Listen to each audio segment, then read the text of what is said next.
NBC Sports, home of the Olympic Games, the NHL, the PGA Tour, the NASCAR playoffs, and Primetime's #1 show, Sunday Night Football, only on NBC.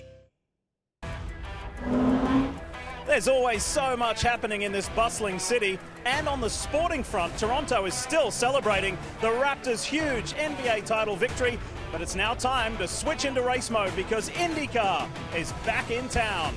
This street circuit has hosted IndyCar's best for more than 30 years, and that history tells us if you've been to Victory Lane here, you are good because this place is as rugged as a Toronto winter. Joseph Newgarden knows how to win here. In fact, he has done it twice, and the points leader would love to do it again, as his advantage at the top of this series has been trimmed to a tense margin. And the guy who's been doing that trimming is Alexander Rossi, winner of the last race in Wisconsin, put a hurting on the field and is ready to do it again, but has had a bumpy weekend this weekend, to say the least. Indy 500 champ Simon Pagenaud is displaying the same verve he did during the month of May when he won everything there was to win in Indianapolis, and the competition should look out because he's starting on the pole position. But right alongside is 5-time series champion and defending race winner Scott Dixon. The Kiwi is keen to get himself in the mix to win title #6. What a gorgeous day we have here in Ontario to go racing IndyCar style, broaching 80 degrees, and there is a light breeze. I think the drivers and fans would like a little bit more because down here trackside it is pretty warm, and we know how hot and demanding this race is for the drivers. So we are set to go. 85 laps ahead here for Honda Indy Toronto, ready to go. Hi folks, Lee Diffie along with Townsend Bell, and the only Canadian to ever win this race, Paul Tracy, PT, did it twice.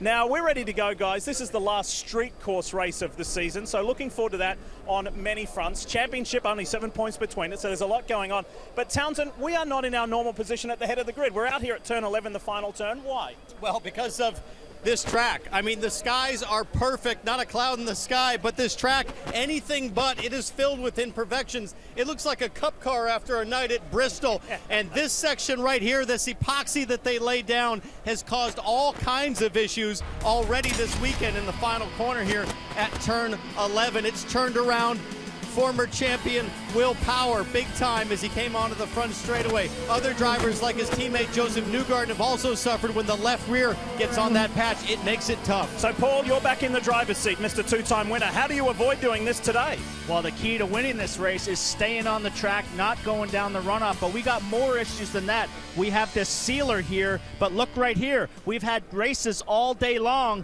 and this track in this hot temp is starting to come up. It's going to get treacherous, boys. All right, so there's a lot to consider throughout the course of these 85 laps today. You know, as a driver, as you guys well know, there's nothing like coming back to a track where you have enjoyed success and you're also the points leader. Well, that's the case for Joseph Newgarden. Second full course yellow coming to an end. Joseph Newgarden to see the green flag here in Toronto. He could join a list of Americans who have won this race. They go side by side once again. The team's first 1-2. Joseph Newgarden, the 24-year-old American, wins in Toronto. Way to go, buddy. That was awesome. Right now, we are clean and green, and Helio Castroneves has led since turn 1 of the opening lap. We have a full course caution. Newgarden has a big advantage. He dodges the bullet. Newgarden out front. Joseph Newgarden uses strategy to his advantage. The yellow works in his favor, and the championship is even tighter. Joseph Newgarden has won again on the streets of Toronto. It's going to be really treacherous on this restart. Check out Dixon. Can he get close enough to the leader, Newgarden? Newgarden's in the wall! He hit the wall hard. Just missed the turn-in. Dixon says, see you later. Scott Dixon coming down the front straight, wins on the streets of Toronto for the third time. So coming into round 11 of 17 points, look like this. Joseph Newgarden defending that 7-point advantage. Now Simon Pagenaud, the pole sitter today, was 61 back, but because of that NTTP1 award, he now brings himself within 60 of the man at the top. And speaking of that guy leading the series, he's with Jan Beekes. Yes, and Lee, you mentioned about turn number 11, and unfortunately last year from the lead on a restart, there was contact, and now twice this weekend. Is that something on your mind, Joseph? Well, I can bite you. You know, I've gotten it wrong once now in Fast 6. So, yeah, we got to be better today than we were last year, mainly me. But I think we've got the car, we got the team. Just got to hit our marks, try and learn from last year with the marble pickup. That's going to be tough today. Look, there's a ton of marbles around this track. When you cool the tires off in the caution, they pick all of that up. And it's really hard to get it off before you go green again. So that's just the name of the game. It's going to be the same for everybody. Our Hitachi car's been fast. Chevy's given us a great engine for today, so we'll see what we got. Okay, as a championship point leader, again, everyone, Dylan, is keeping an eye on this man, Josef Newgarden. And everybody's keeping an eye on this guy this weekend. Simon Pagenaud, been a great weekend for you. How do you translate the speed in the car to a race win today? Just be consistent, be aggressive when need be. It's time to go, really. So, you know, I checked this morning in the warm-up, as you could see, how far I could take it. And, you know, the goal is to defend my position and then and build my race, basically. But I really think we have a fantastic car. And Chevy's done a tremendous job also. So we are going to keep pushing. We're going to push really hard today and try to execute. They're looking for their first win. Simon is at Toronto. He certainly got the speed to do it today. And Dylan, folks at home, if you remember Simon Pagenaud during the month of May at Indianapolis, he was smiling, he was relaxed, he loved his car, and most importantly, he was fast and he won. Is that going to be the same story today? It certainly feels that way. That May mojo definitely seems like it's back for Simon Pagenaud. I talked to him right after Friday practice. You heard him say he had a fantastic car, but what I noted was just how calm and sweat-free he was. Everybody else was totally frazzled. My feet are burning right now. It's 120 degrees out here on this track. Pagenaud is totally comfortable with his car. He'll be tough all day. PT, Frenchman currently leading the Tour de France. French jockey won the Kentucky Derby. Is it going to be a Frenchman's day today? Well, he's certainly in the driver's seat in terms of he's at the speed all weekend, but the first job is to get through the first lap. Turn 1, and at the end of the Lake Shore, turn 3, there's always drama and there's always guys banging into each other, so he's got to get through the first lap. One guy determined to get his first victory here in Canada is Alexander Rossi, the Napa Honda driver for Andretti Autosport. He has had an uncharacteristic, rough and rugged weekend. We'll talk to him and tell you more when we come back to the streets of Toronto.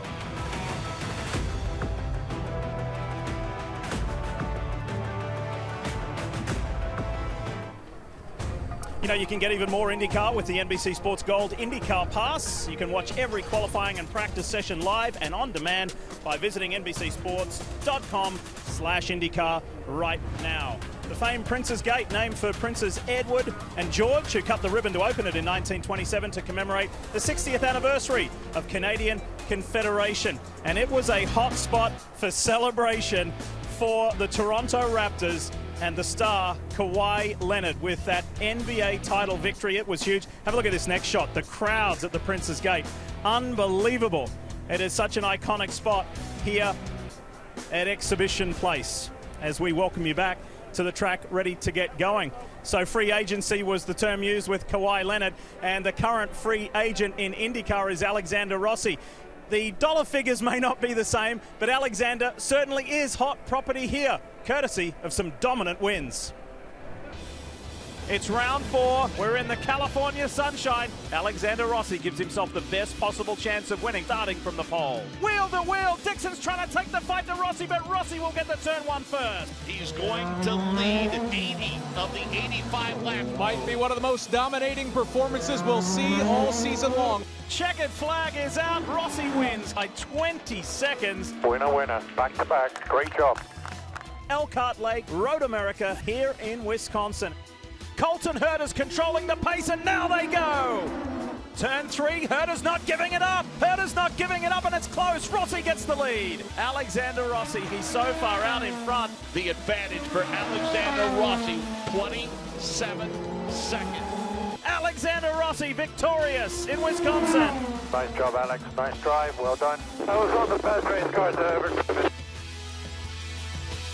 Alexander Rossi is the #1 free agent in IndyCar racing. Kawhi Leonard was until the Clippers snapped him up.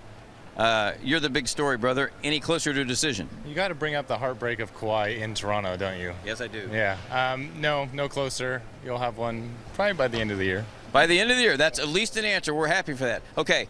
You were dominant at Road America, dominant at Long Beach. I think today's going to be a little. Is this the toughest street course by far you guys race on? Oh, 100%. Tougher this year for sure, because I don't know that I know the reason. Firestone came with a different tire this year. There's less rear grip. But I have to believe that there's something also different maybe with just the surface, the winter that Toronto went through, because it's hairy out there. 7 races to go. You're 7 points behind for the championship. You got 2 victories. Is a podium good enough today? Just keep racking podiums up? We need to beat Joseph today. If we do that and finish 4th and he finishes 5th, that's great. Obviously, the goal is to go out there and win. I don't know if we've quite had a car to win. I think the warm-up was actually pretty strong for us, so hopefully that transfers this afternoon. We can take advantage, hopefully have some good pit stops and move forward. But, yeah, I think we'll be pretty happy with the podium here today. Okay, Lee, you know he's going to be fun to watch. Robin, when you think of Alexander Rossi, you think about speed, you think about being fast, you think about being smooth. But Paul, he's had a very unusual weekend this weekend. What's going on with Rossi? Well, a lot of guys have had unusual weekends. He's banged the wall a bunch, and we know coming into this race, he's got some issues going on with his wrist. He had a surgery in between the 2 races, and he's been hanging it out like he does every week. But this is one of the toughest tracks that you are going to go on all year, and will that become a problem late in the race? I think, Diff, that the reason Alex is struggling a bit is exactly for the reason he explained to Robin Miller just now. He doesn't think he has quite the dominant car like he had at Long Beach or Road America. These incidents are a lot bigger than just a little nick of the wall like he had at Long Beach. These are causing damage and would potentially end his race if that happens. Rossi's got to be careful to not take the performance deficit of the car and try to put it on his back and be Superman. He's a heck of a driver, but he's not Superman. He needs to drive within the limits of what he has today. By the way, those incidents were right across the spectrum of the weekend, including today's warm-up just a couple of hours ago. This is a really special day, folks. If you hadn't heard, Robert Wickens, who continues his amazing recovery from that crash at Pocono last year, will be behind the wheel of a special Acura NSX. You see where that huge crowd is assembled there? Robert is right in the middle of it. With thanks to Arrow Electronics, there is a hand-controlled Acura NSX, and Robert will do parade laps here today in front of his home crowd, and he will also give the command. We will talk more Robert Wickens when we come back.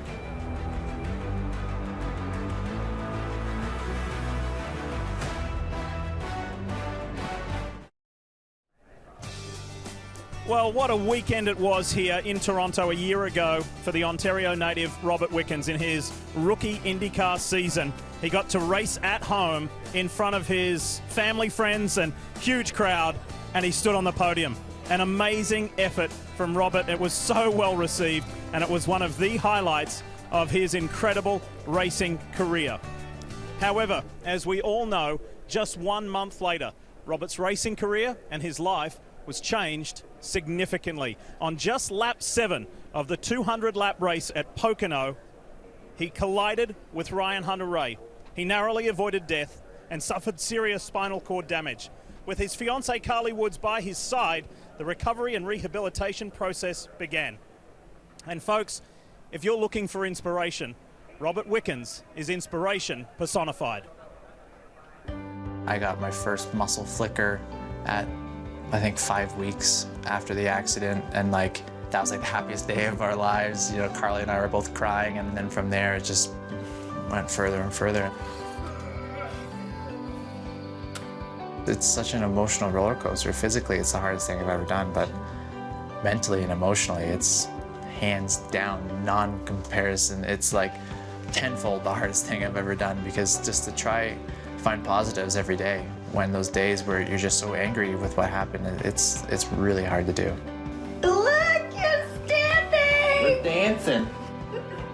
One of my main goals is I need to be on my feet at my wedding. I want to be the best spinal cord recovery in the history of spinal cord recovery. I want to be the fastest. I want to walk the most natural. I want to recover and get back to life the best that anyone has ever done.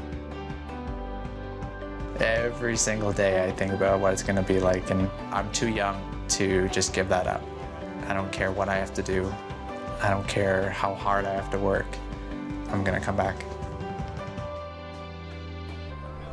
And it's an incredible scene here at the front of the grid with the Acura NSX that Robert Wickens will shortly get behind the wheel to pace this field. And what an incredible feel here as they crowd in to try to get a look at this moment. And I know you said you think every day about what it'll be like to get back in an Indy car, but how meaningful is this now to get behind the wheel and know today you're going to lead this field? Never thought of it that way. You know, honestly, I'm just I'm over the moon with how crazy this is. You know, we were just talking before this, trying to think when the last time was I had so many people around in one of my race cars, and this tops it 100%. I was thinking maybe St. Pete last year, but this is just incredible. You know, the support that I've received this week, the support that I've received for the last 11 months has been truly inspirational for me. Now, talking about support, your fiancée, Carly, has been with you every step of the way, and we look across there, we see you're going to get to share this with her today and take her for a ride. How meaningful that is that? It's amazing. You know, I think she's definitely more nervous than I am, I think. Well, 100%, because I think I'm going to be dictated by my speed depending on her stomach and how she's feeling. But hopefully we can give it a good run and really just enjoy the moment, because, you know, we've been through so much together, and it was only fitting that we can share this one together too. And just quickly, you said this was the best reception. The highlight of your year was the crowd and your reception here last year. What do you expect today? It's going to feel like I won the race, to be honest. You know, I mean, I don't know if I should treat it almost like a cool down lap after a race, or if I should give it some beans and see what it can do. So, like I said, I think it really depends on Carly's screaming and how her stomach is, but I just can't wait to get a helmet on and give it a shot. All right, we'll let you get ready. And Lee, I can tell you, this is truly another inspirational moment. And we will see that moment coming up shortly. His spirit, his outlook is amazing, and even his sense of humor. He's got a new open face helmet there, and he said to me yesterday, Lee, if only I could have a set of those cool Dale Earnhardt bubble goggles, it'd make it complete.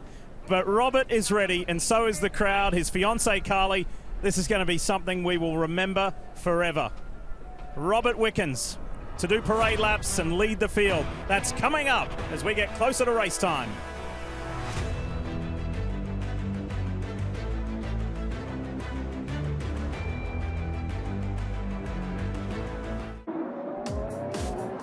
Oh no, Dixon. And we've got a car around. It's one of the championship contenders, Scott Dixon. He'll continue on, but at the tail of the field. Scott Dixon has now caught back up to the back of the pack. Dixon now up to 13th position.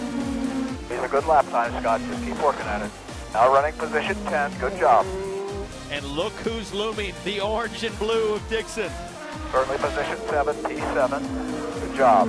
And Dixon, after going to the back on that spin, is going to come home fifth with no yellows. Back live at Toronto, and with Scott Dixon, that charge through the field at Road America was no doubt entertaining, but also kept you within 100 points in the championship margin. That's a number we talk about a lot, but when you're chasing a title, how valuable are days like the one you had at Road America? Yeah, definitely big. You know, I think you probably dwell on the days that you miss the most. You know, I think Texas was a big hit for us, race one in Detroit.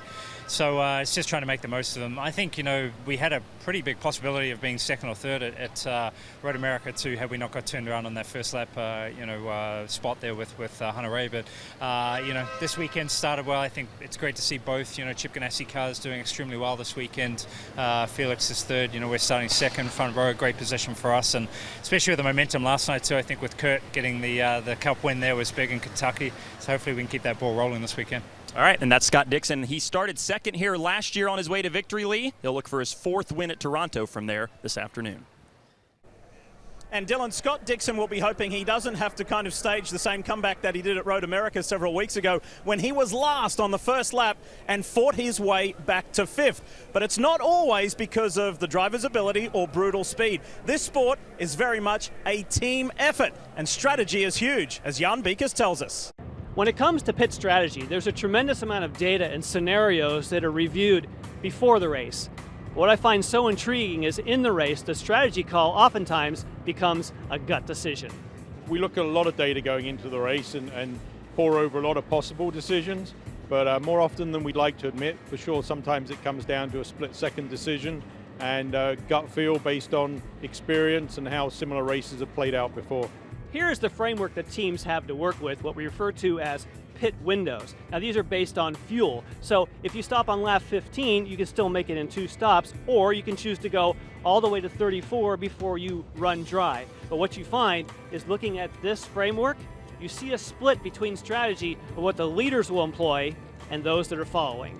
If you're leading the race, you dictate the strategy. And people are either going to clone themselves to what you're doing, or they're going to try to go off strategy. Whenever you go off strategy, you're providing an element where you can't get back. Looking at that leader and follower strategy, take a look at cars on track. Now these dashed lines I just put here to represent the leaders that have some space, they have clear air, they want to stay and maintain their pace and maintain their position. But as you get back here towards, let's say, 8th place, that's where Robert Wickens was last year. They decide, let's roll the dice. Stop at lap 15. Yes, he dropped all the way to 20th position, but he rallied back to finish on the podium. And here's how that scenario works. It's what we call the danger zone. And that is when the leaders have not stopped and many people behind them have. And here's what happens. If the pace car comes out and packs up the field and you have not pitted, you have to then make your pit stop, and everyone behind who has made their pit stop is going to cycle past you and pick up that position. Now, one of the classic danger zone moments, 2016, Scott Dixon on the pole, led the race, had clear air, and when they got to the second pit window, and there's been a crash. It's Joseph Newgarden. Full yellow. There goes the crash. Copy that, Scott. Almost everyone behind had already pitted. They got caught by a yellow flag. Everyone was able to cycle past Scott Dixon. He went to 13th and only rallied to 8th. Now, you think you have everything figured out here for today? There are new Firestone alternates and primary tires, and the alternates might not get you today till lap 15. So, tear up the playbook, because this could turn into a 3-stop race. And there's a guy who has not been in the mix this weekend at all, and he's winless on the season. Will Power, starting 15th. What does today hold for him?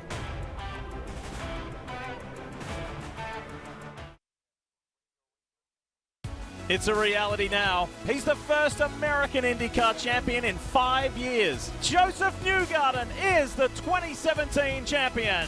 It's a dream come true. 2 seasons ago, Joseph Newgarden won his first IndyCar Series championship. And for most of this season, it appears as though the 28-year-old from Tennessee is ready to grab another. Nice drive, man. Really good job today. Now Newgarden comes to Toronto, where he has won twice, but just last summer saw victory slip away. Newgarden's in the wall! He hit the wall hard. Today, when Newgarden checks his mirrors, he will see Alexander Rossi coming. This young American star was sick of finishing second. There's no way he's second today. Alexander Rossi victorious in Wisconsin. In search of his first title, the Californian dominated the last race at Road America, closing the points lead to just 7. And there's a trio of former series champions looking to stay within reach of the 2 Americans. The IndyCar title fight takes to the streets for a final time this season, and it's north of the border in TO. What a gorgeous sight, and what a magnificent day to go racing in Canada. Welcome to NBC Sports coverage of the Honda Indy Toronto. It is race 11 on the 17 race schedule for 2019 in the NTT IndyCar Series. So much history here at this place. Will Power, series champion, Indy 500 winner, looking for his first win of the season. Ryan Hunter-Reay would dearly love to be up there as well. It's been a rugged weekend, rough weekend, and the hometown hero is James Hinchcliffe, starting outside the top 10. He would really love to be on the podium. This time last year, he was racing with that guy, Robert Wickens, his best mate. Robert is still recovering from that crash at Pocono a year ago. That's Carly Woods, his fiance, in the special Arrow Acura NSX, hand-controlled. Robert is about to do parade laps in front of this crowd here at Toronto, and he will also give the command. What a special moment. He has displayed to the world his determination and his drive to get back up onto his feet, and his recovery thus far has been remarkable. Here we go.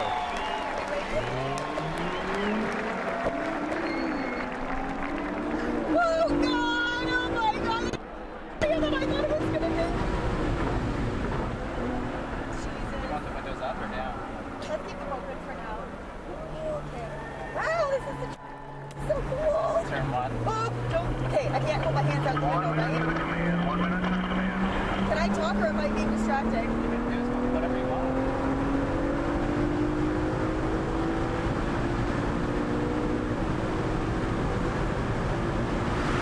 Oh my god.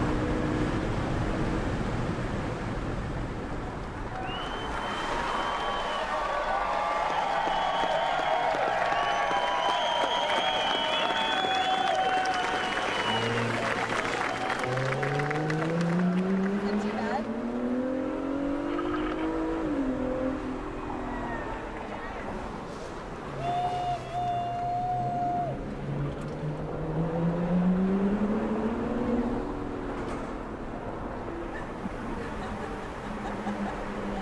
God, don't get too close to the wall.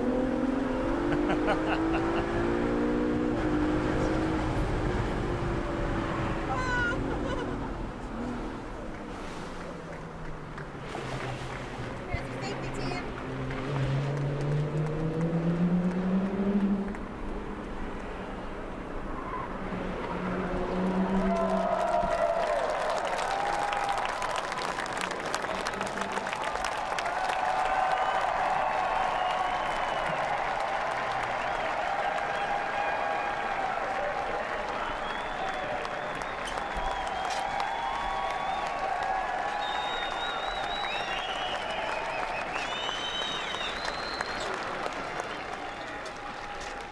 All right, Toronto race fans, are you ready? It's time for those most famous words in all of sports. Here to give the command, welcome, Robert Wickens. Future drivers of mine, start your engines.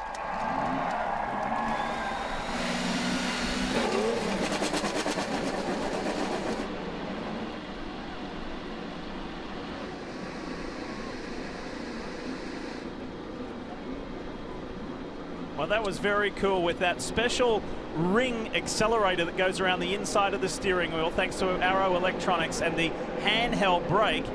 Robert Wickens was able to give Carly a great ride around the track and enjoy the fan adulation as well. Gotta love Carly's reaction. Seemed like that was the first time they've ever been in a car together in anger like that, but Wickens clearly still a master of his craft, and great to see him enjoy a lap around here in front of his fans. A track where he finished third last year with a very strong run and well on his way to an impressive recovery. Absolutely, and if there was no race today, for these fans that are here, that was worth the price of admission just to see that. You know what I took from that? Just how calm he looked. He just looked so at ease, didn't he? Carly was a little frightened, naturally, but he looked so at ease, and now he can enjoy it. No, don't be stupid. Don't be stupid. Starting to sound like a relationship, isn't it, Paul? By the way, they get married later this year in September. Sounds like they already are. This is so cool. I'm going to start a race behind us. It's fantastic, fantastic. I like how Robert said, future drivers of mine. He is determined to be back in a race car one day. We can't wait to see that. Now you see his eyes light up because that's Helio Castroneves driving the two-seater in front, and look at how close Wickens is trying to follow. And the special passenger today is Olympic bronze medal winning figure skater from 2018 in Pyeongchang. That's Adam Rippon. Hi Adam, how are you? You guys, what's up? I feel like I'm gonna throw up, and I can definitely feel that my nuts are in my stomach. Well, you're used to doing circles, but this is just moving in a different way. Helio Castroneves is giving you a good ride, yeah? You know, this is a little bit like how I drive to the grocery store. A little bit more intense, but Helio's killing it. Enjoy it. Enjoy the Honda two-seater ride. Woo!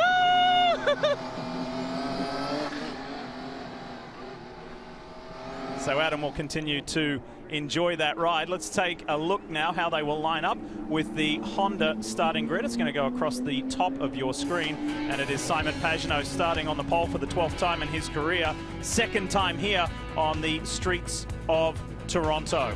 So you'll look for your favorite driver along the top of the screen as we check in with Jan Beekhuis. Jan? Well, you saw on the top of the screen the name of Scott Dixon, and he starts this race second. the exact same spot that he started last year when he won this race. He said the biggest difference between last year and this year is the strong performance of his rookie teammate, Felix Rosenqvist. He said, Felix has been so fast, it's been a huge help to me. And of course, Felix starts in 3rd position. He feels that the Ganassi team has 2 strong bullets, and they're going after him. Dylan?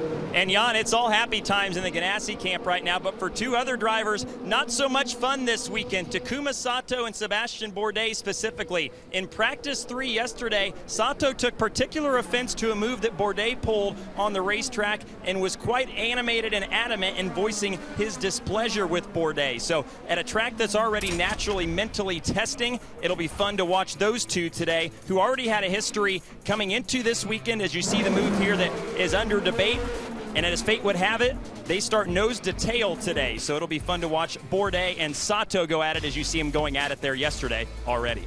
Robin? Well, Will Power has won 31 races in this decade. I want you to think about that. Since 2010, he's won 31 times.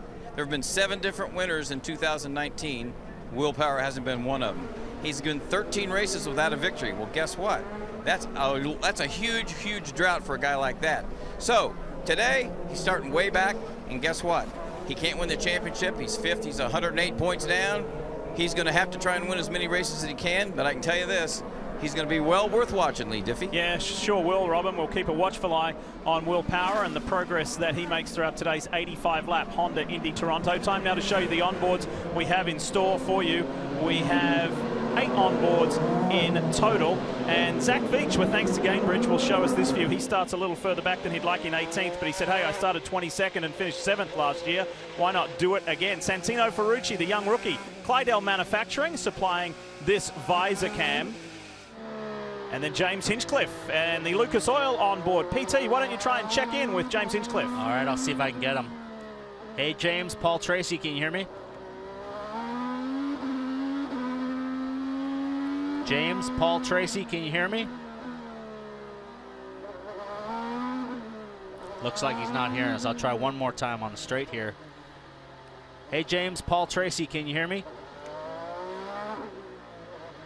Yeah, sometimes communication can be a little bit tricky around Exhibition Place here with the buildings, etc. Max Chilton aboard the 59 Gallagher machine, and Gallagher brings us this onboard view for the British driver. United Rentals says, take a look at this with Graham Rahal. Graham always gives us a terrific visor cam, helmet cam shots. Ryan Hunter-Ray, RHR, with thanks to Auto Nation and this wonderful nose cam. His teammate at Andretti Autosport also carries an Auto Nation camera. That's Alexander Rossi aboard the Napa Honda. And then the final onboard has been the very fast Swedish rookie, Felix Rosenqvist, with thanks to NTT data. It could be Rosenqvist day. He's right there with his teammate, Scott Dixon. Dixon on the front row, Rosenqvist on the second row with Alexander Rossi. One thing to look for coming down into turn 1, watch for the fan effect. They go 3, 4, 5 wide down into that right-hand turn. Ready to go, 85 laps for the Honda Indy Toronto. It is time to bring the action north of the border. Set to go with these passionate Canadian fans on a beautiful day. And the Indy 500 champion and defending series champion on the front row. Set to go in Canada, the 1 time. Let's go, and it's Pagenaud with that inside line. Rosenqvist is trying to defend from Rossi. Rossi locks up. And Dixon into second, no problem there. Big lock up by Rossi, but he got through there clean ahead of Rosenqvist. Rosenqvist now looking on the inside as they go down the lakeshore. They're going to fan out. This is going to be the problem area. Rossi making a move on Dixon on the outside. This is where the trouble could start. Turn 3 brake zone. Rossi to the outside of Dixon. Can he make it stick? No, he's got to back off. Now Rosenqvist will have a look as Hunter-Ray tries to shove his way in that yellow DHL car up the middle. That was Zach Veach going around the outside. Ed Jones on the inside of Rosenqvist. Newgarden there. Sato and Bourdais side by side. Sato goes for the inside. I thought they touched almost there. James Hinchcliffe has contact. That's Marco Andretti, and Hinch was able to get away with it. Marco's got maybe have some front nose damage. Inside is Power. Oh, that's not going to work. Andretti's gone around. What a move by Andretti. He did a complete 360. Ericsson Mateus Lace caught up in that. Look at Power and Rahal arguing with their hands. That was way over optimistic by Power. He saw the door open, but he was down the inside in the dirty part of the track. And I don't know, three Paul. wide is not going to work. I don't think that was overly optimistic. He had position there, but it relied on Rahal to leave him room, and Rahal was having none of it. He stalled it now. Power getting it in reverse, and now all these guys are stalled. Mateus Lace tried to get away and stalled it, and he might lose a lap here very easily. Power got kind of locked in with Rahal, and I think tried to gun the throttle to push him off, and it didn't work, and the two of them went sliding into the barriers. Well, these guys right here are going to lose a lap, and here's the replay coming here.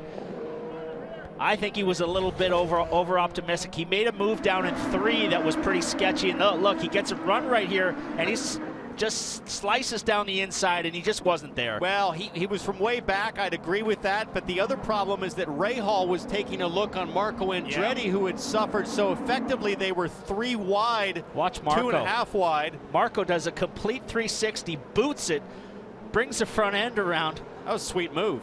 And the yellow's out, so effectively the field's frozen there. So Marco should be in front of Colton Herta on the restart. We ride on board with Graham Rahal. Watch, Graham goes to the inside of Marco.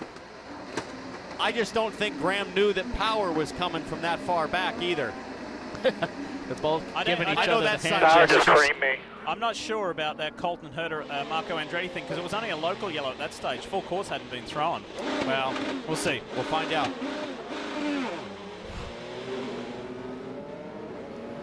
The big cleanup continues.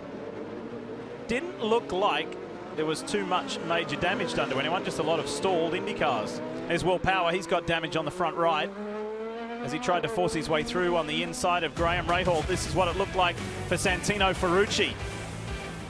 Get through the traffic jam. Good job, just like you did at the Indy 500.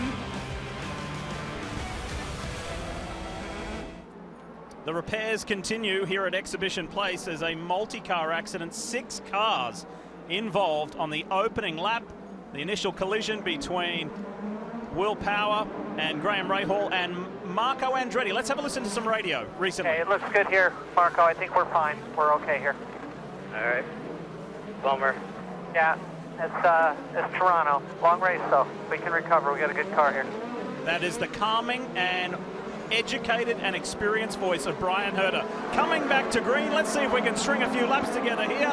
Let's go racing in Toronto. Pagenaud at the front. Big old wiggle for Scott Dixon coming onto the front straightaway as he tries to get the tires cleaned up and ready for battle. We'll see if he has a chance to make a run on Pagenaud on the back straightaway, but I think Pagenaud is looking pretty strong right now, Paul, on this restart. Absolutely, got a nice restart. Dixon right there, though. They pulled a little bit of a gap to Rossi.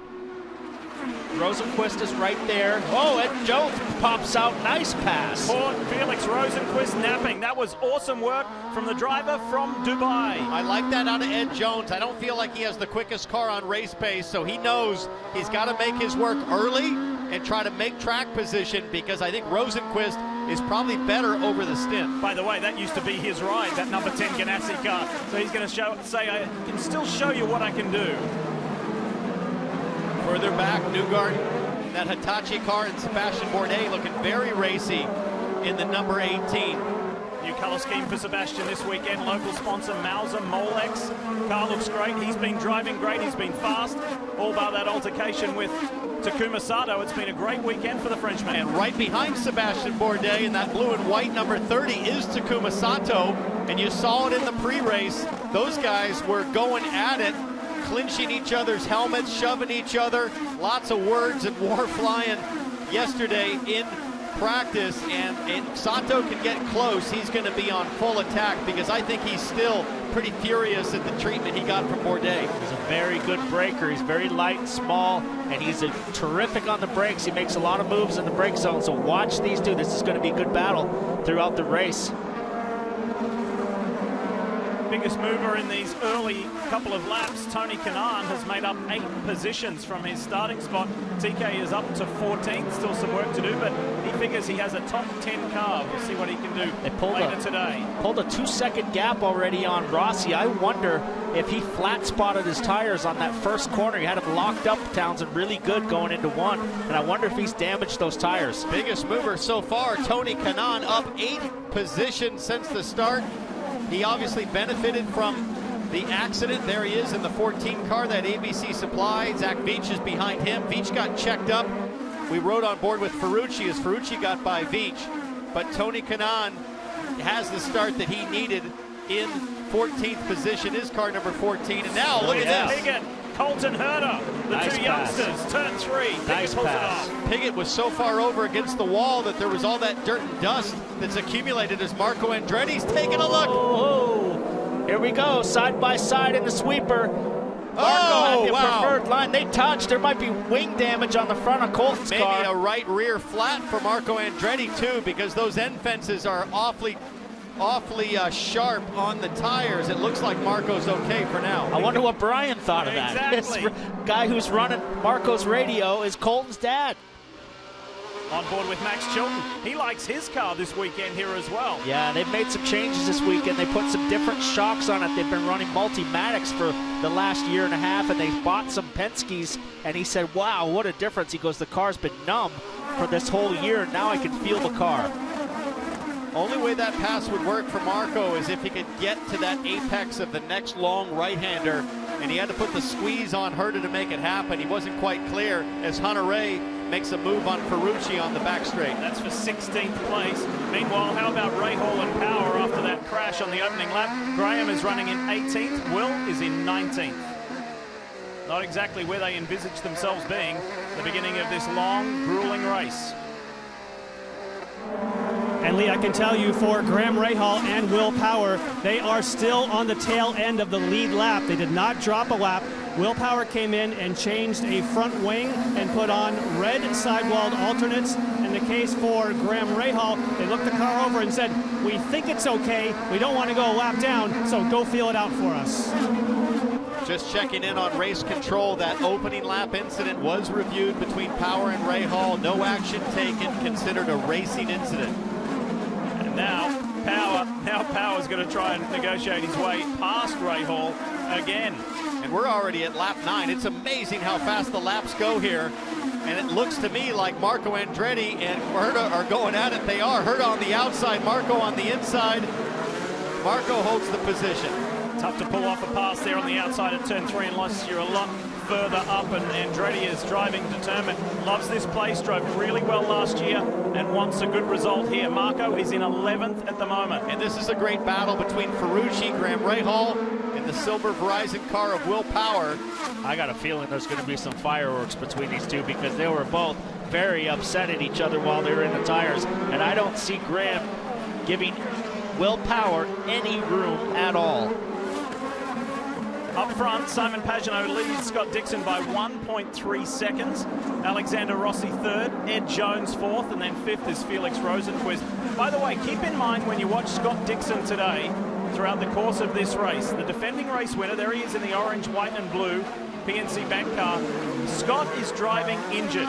He, for those of you watching who have ever had tennis elbow, that's what Scott's got right now in his right arm. He's had extensive treatment on it. He's having ice packs all the time here at the racetrack. This has been a niggling, frustrating injury that's going on.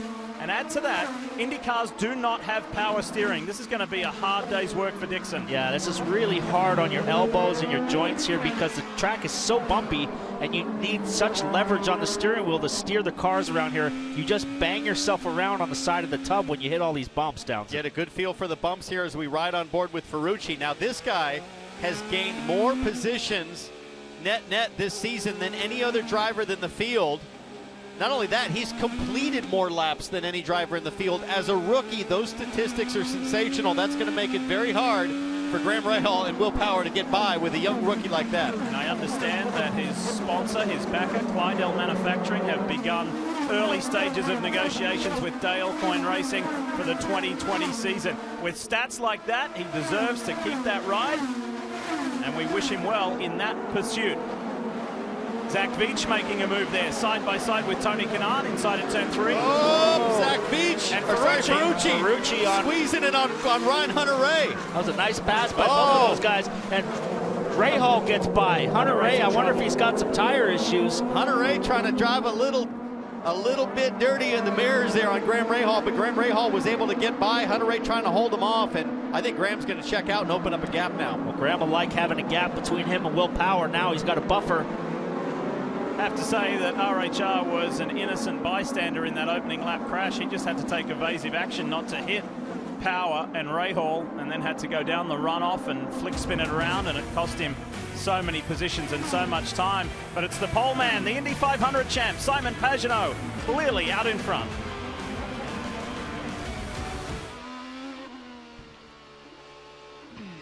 If you don't want to know the NASCAR result from last night at Kentucky, block your ears, close your eyes for about 30 seconds. It was awesome. The Busch brothers going at it at the front at Kentucky, and it was Kurt with the win for Chip Ganassi Racing in his monster machine.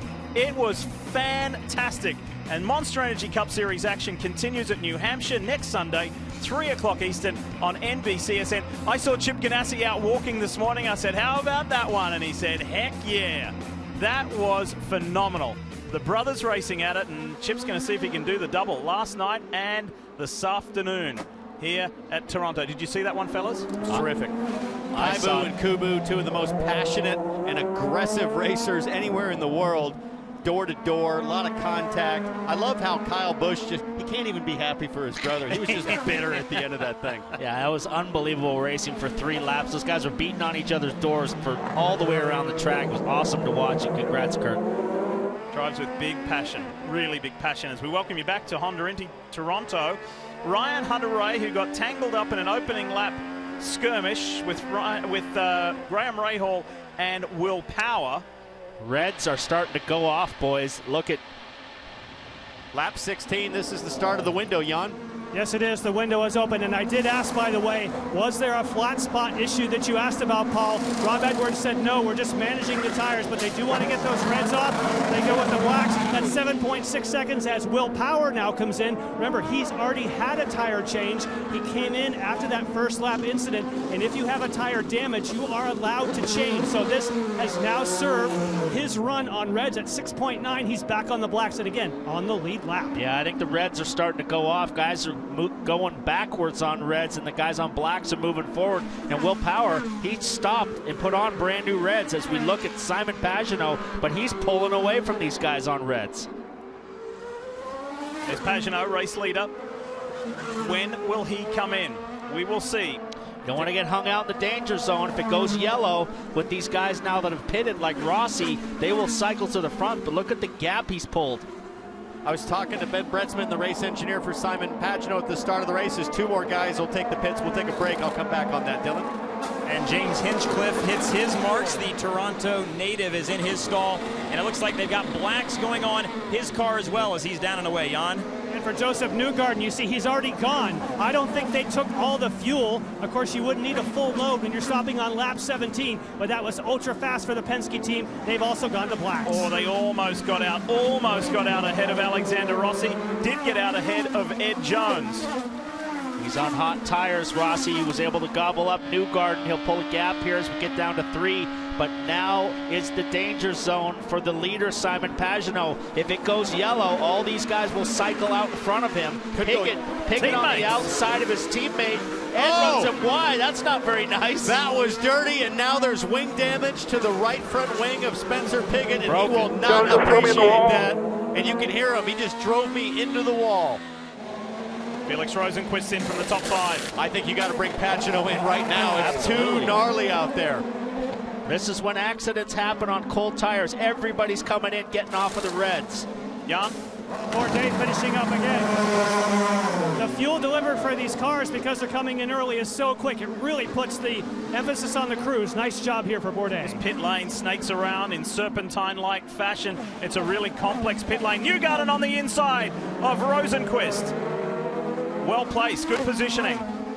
Hot tires for Newgarden, cold tires for Rosenqvist. The question mark is going to be, what do Dixon and Pagenaud do? He's got a 5-second lead right now on Dixon.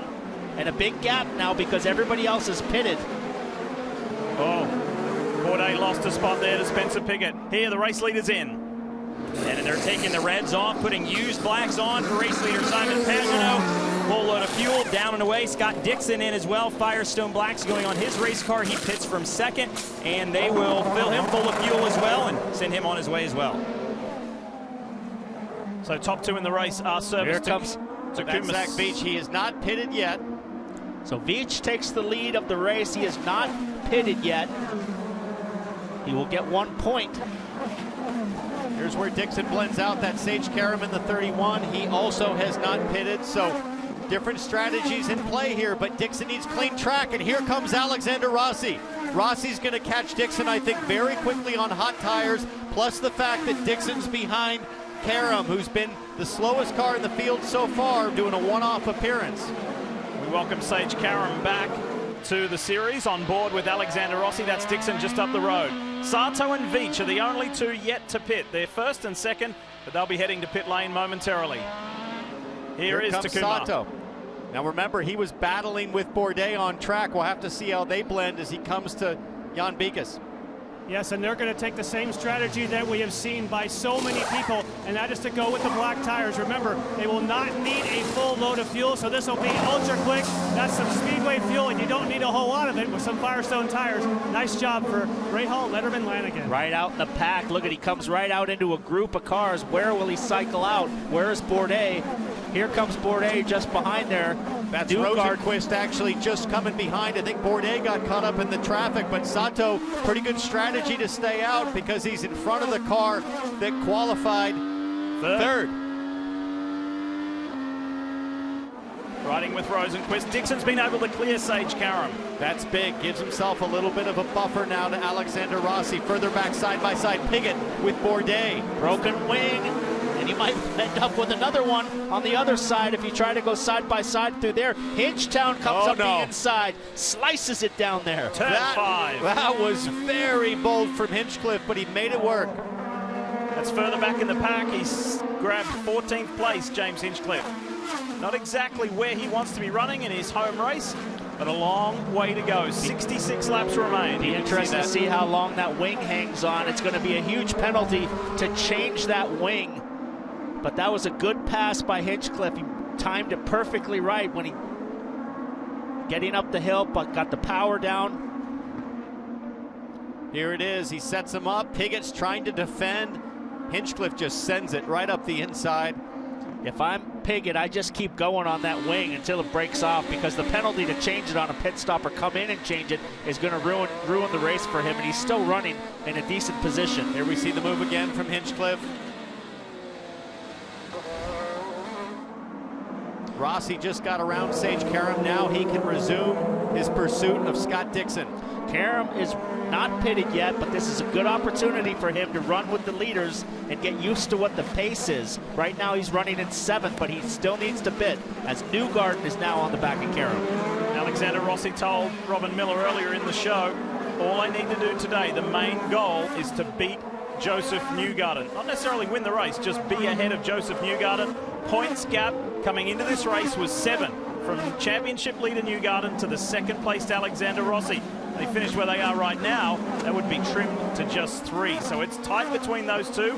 There is Newgarden. Keep an eye on Rossi and Newgarden all race long. Can't afford not to pay attention to Pagenaud, because they now know that they have to go for wins and podiums if they're going to go for the championship, and that's exactly what he's doing. Newgarden clears Sage Karam. Now Sato's right there with Rosenquist behind. Let's listen to a little bit of Rossi radio here discussing strategy. All these cars in front of Dixon are out of sequence, so we just got to work our way through them. We'll pick them off if we can. If not, they'll cycle out of sequence in about 2 or 3 laps in. Nice calm voice from Rob Edwards on the pit stand, keeping his driver calm. Keep in mind the big picture. These cars are going to clear out of the way as they come to pit lane. Veach is leading, but probably not for long. He was one of 4 drivers starting on the primary harder compound Blackwall Firestone tires. But time will be up soon for Zach Veach. You're watching NBCSN's coverage of IndyCar, brought to you by Honda. an official vehicle of the NTT IndyCar Series. And by United Rentals, official equipment rental services provider of IndyCar. Join the race to help veterans at turnsfortroops.com. And at about 1,500 feet above the deck, those people doing the tower walk at CN Tower as we welcome you back to Toronto. Lee Diffie, Townsend Bell, Paul Tracy watching Simon Pagenaud lead the race by just over a second, 1.4 seconds, 1.5 seconds over Zach Veach. It has been Pagenaud's day at the moment. And Lee, Simon was being instructed to kind of hustle there and move around Zach Veach, who stayed out here. He was on the black tire, so he stayed out. And listen to the radio here as Pagenaud was kind of encouraged to go up there and move himself around Veach. Okay, your rear brakes were getting a little warm there. That's why we wanted to get you around Veach. So this nice, good rhythm here. Everybody else is being held up behind you. Well, and they've clearly been the class of the field all weekend and leaving everybody else in their wake as they continue to drive away. And the instructions now for Simon from strategist Kyle Moyer, just take care of the tires. This is going to be a long stint and save fuel if you can. That's a lot easier to do when you're out front. That is on-point information, Townsend, from Kyle Moyer. Let him know that the brakes were getting hot in traffic and just to take it easy on the tires.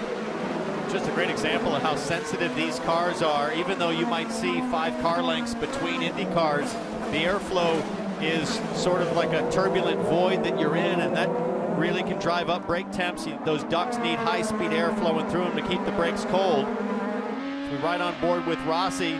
Let's take a little bit closer look through the Firestone telemetry of just what Rossi does with his hands and feet around here.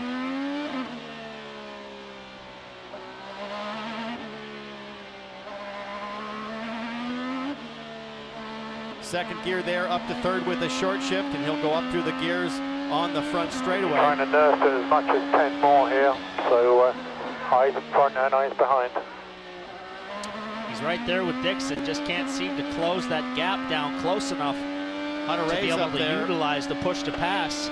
Dixon's kind of trying to work on Hunter-Reay up in front. Hunter-Reay pitted on lap 3 with that accident. He's trying to hang on and run as long as he can, try to get lucky on a yellow. It would take a lot for Hunter-Reay to be able to make it without doing an additional stop. So Dixon really needs to figure out a way around, because I think Rossi is going to be very much a part of his aggravation here shortly. And it's not only Ryan Hunter-Reay on that strategy. Graham Rahall's on the same, Santino Ferrucci's on the same, and Zach Veach has not even pitted yet. He still runs outright second. This is Colton Herter. Thought something may have been going on with the Harding-Steinbrenner driver. Let's have a look here. What do we see? He's got a banner wrapped up off the wing, so he's brushed the wall somewhere and pulled one of the banners off of the concrete wall.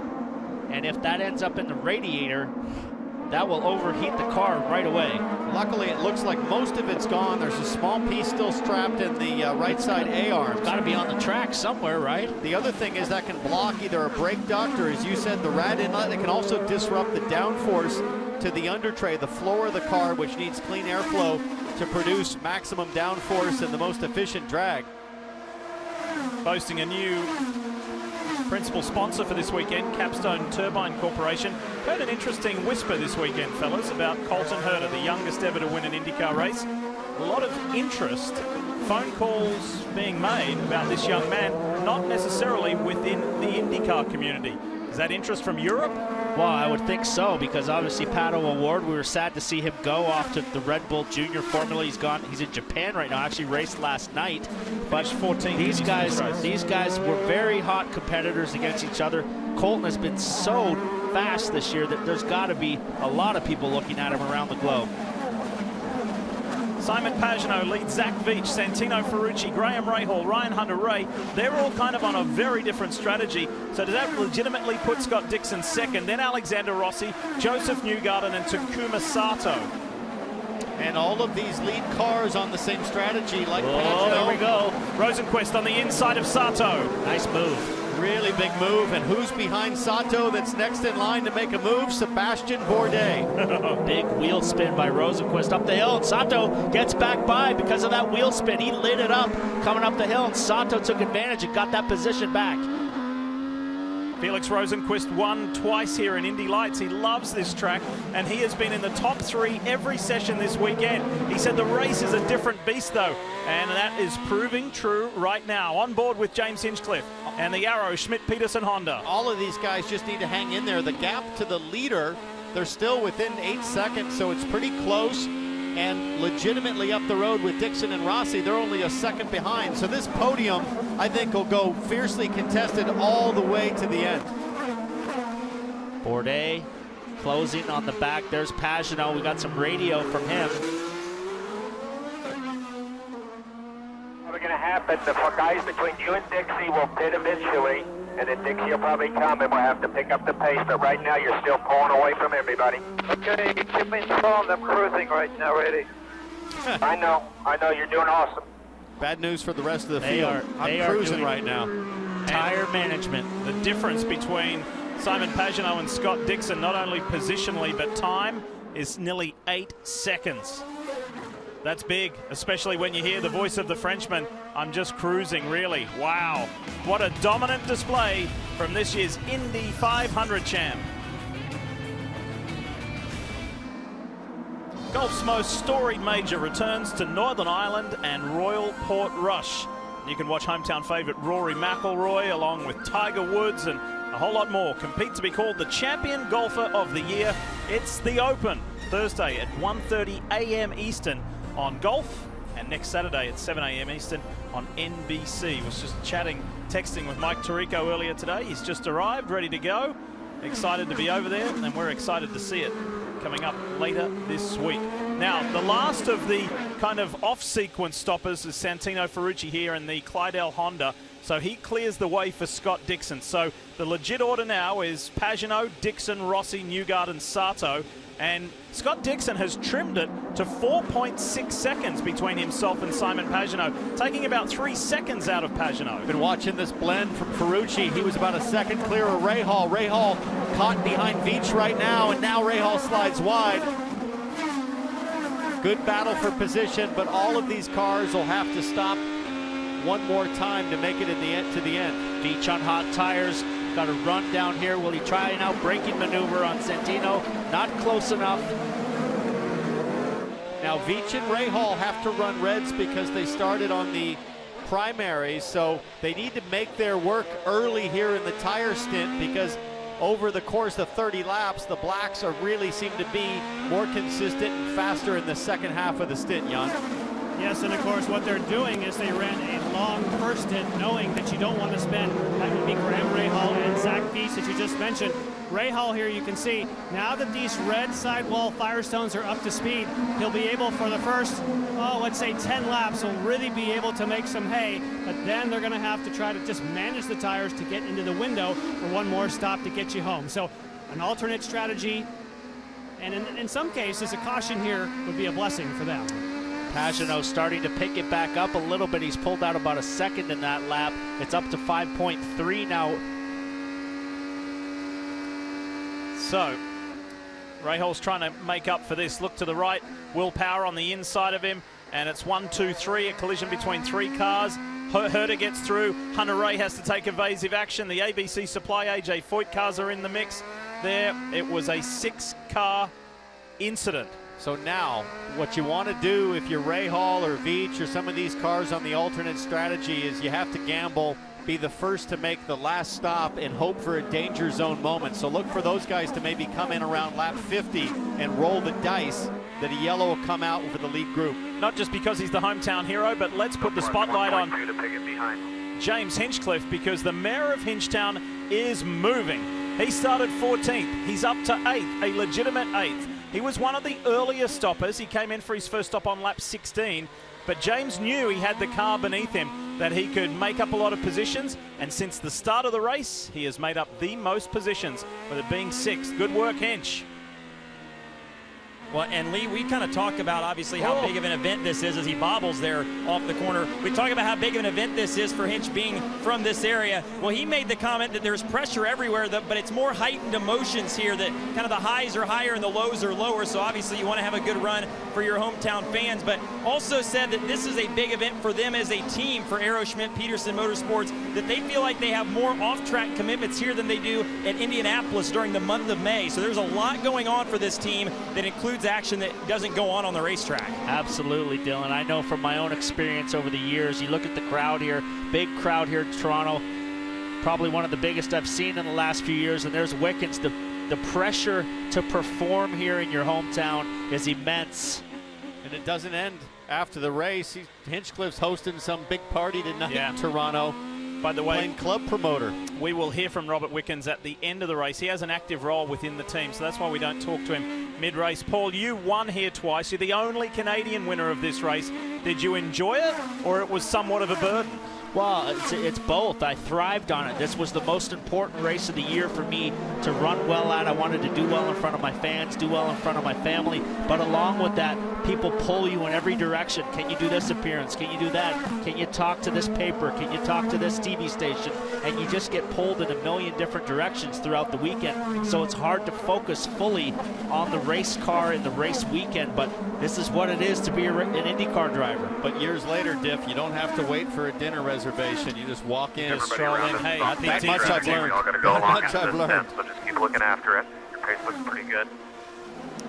Encouraging words there for James Hinchcliffe. How's the margin up front? 5.5 seconds between Pagenaud, a controlling Pagenaud over Scott Dixon. These two guys went to France, by the way, with their official watch sponsor over the last 2 weeks to the Chantilly Concours north of Paris. So 800-year-old chateau. Unbelievable, the images from it. You can look it up online or on social media. They both really enjoyed that.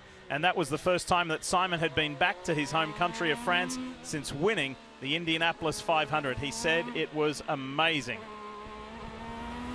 And a reminder that coming up next Saturday night, oh yeah, it's the excitement of Iowa Speedway, the Iowa 300. Hinch won last year, and coverage begins at 7 o'clock Eastern right here on NBCSN. I love that track.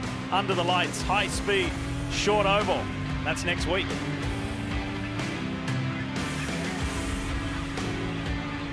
Honda Indy Toronto continues here on NBCSN. You're looking at the DXC Technology Chevrolet. Team Penske's Simon Pagenaud, who experienced a life-changing moment on May 26th this year when he led 118 laps en route to winning the Indy 500. That phenomenal scrap with Alexander Rossi at the end, with Sato looming large in the background. But Simon had enough to get there in the end. It was terrific. He's always been fast there, and he knew that one day he should win. Well, that one day came this year. An incredible performance from Simon Pagenaud. It's very similar this weekend. He's been quite animated on social media recently. Christmas in July, yes, he loves the Tour de France. By the way, there's a Frenchman leading. Julian Alaphilippe still has the yellow jersey. And then more recently, Simon saying to everybody, happy Bastille Day, proud to be French. Well, it could be even more reason to celebrate today. A very special day. As we sit right now, Jan, he's about 39 points back in the points. He started out the day 61 behind. Well, and guys, just looking at Simon Pagenaud, obviously he's been so strong this weekend. Said this is the most fun he's ever had here at Toronto. Described the car as perfect on Friday, that it's been very versatile. That, of course, helpful with the many surface transitions here on the streets of Toronto. The strategy for he and Kyle Moyer at this point, they're going for wins. Podiums won't do it. Behind him, Scott Dixon in the second position.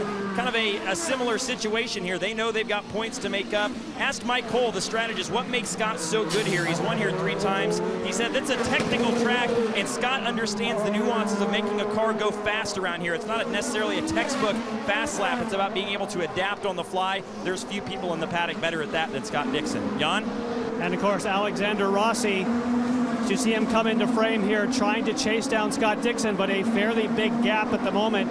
The communication from the team to Rossi is we still want you to save a little bit of fuel. They're thinking about the end game of this race, and I would not be surprised if we see Rossi, Dixon, and some of these others pit around lap 50 or a bit after 50. Here's Joseph Newgarden behind. Remember, Rossi said all he wants to do today is beat Joseph Newgarden, and he has that position at the moment. Takuma Sato, you can see, is right behind there, closing in on Newgarden, and he wasn't necessarily pleased with his car when this weekend started, but at the moment, Takuma Sato, as we see Ryan Hunter-Reay, who's blended into this field but not for position. Dylan?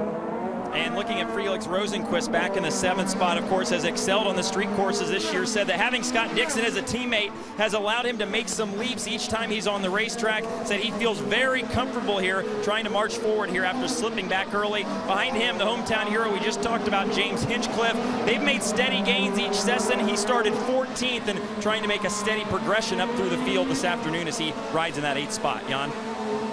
Yes, now Spencer Pigot is one of the few that's left on a bit of a different strategy when we pick him up. He is going to try to stay out and make it. He would be probably the one who would stop on lap 50. He's having to stretch his fuel right now because he has already had a stop in a little out of sequence. So look in this case for Spencer Pigot to try something just a little bit different.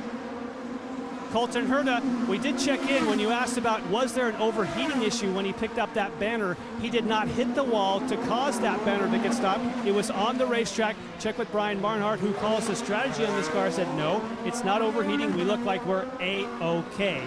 Now behind Herta, of course, is Will Power, who's trying to salvage a day after having the contact on that very first lap where we talked about that aggressive move. Here comes Will Power, now working his way around the back of the racetrack. There was no other damage on that car other than the front wing, which they changed. And the good news for Will Power, he didn't lose a lap, but I know this is surprising to see him this far back, Dylan. Marco Andretti rides in the 12th spot, and this is a racetrack they had circled on their schedule. They ran well here last year, had to make a late pit stop after running 4th. That cost them a podium. They've got a new sponsor on the car this weekend as well, Unifirst, a new primary for them for 2 races, a sponsor that's new to IndyCar. They'd like to give them a good run this afternoon on the streets of Toronto. About 39 laps to go, less than 40 here at Toronto. Simon Pagenaud continues to pace the field.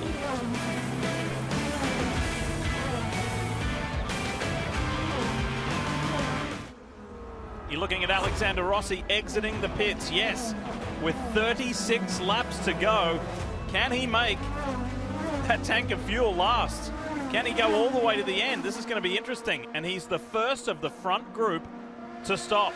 This will be a story to follow. He's immediately on the push to pass because he's under threat from Marco right here on the out lap. He does not want to get behind Marco Andretti. He needs to get the tires warm. He's got clear track in front of him and settle into a good pace. Rossi has a chance here to make some ground on Scott Dixon in this sequence. Been a lot of talk about Alexander Rossi and the future. We'll get back to that. Let's watch this stop here at Arrow Schmidt-Peterson for James Hinchcliffe. And he's in and hits his marks. Firestone Blacks going back on for James Hinchcliffe. Front wing and a small air pressure adjustment for him. And there we go, fuel and Firestone tires. He's down and away, Jan. Will Power also taking this opportunity to take a gamble. This is one of these danger zone moments. Go ahead and make your pit stop first. They will wait for all the fuel. That's 7.8 for Will Power. Same thing here for Marco Andretti. Once you see someone like Rossi do it, you start to think, wait a minute, do I want to be playing these cards as well? Yeah, absolutely, Jan, because this is the very beginning of the window, and here he is. Look at that.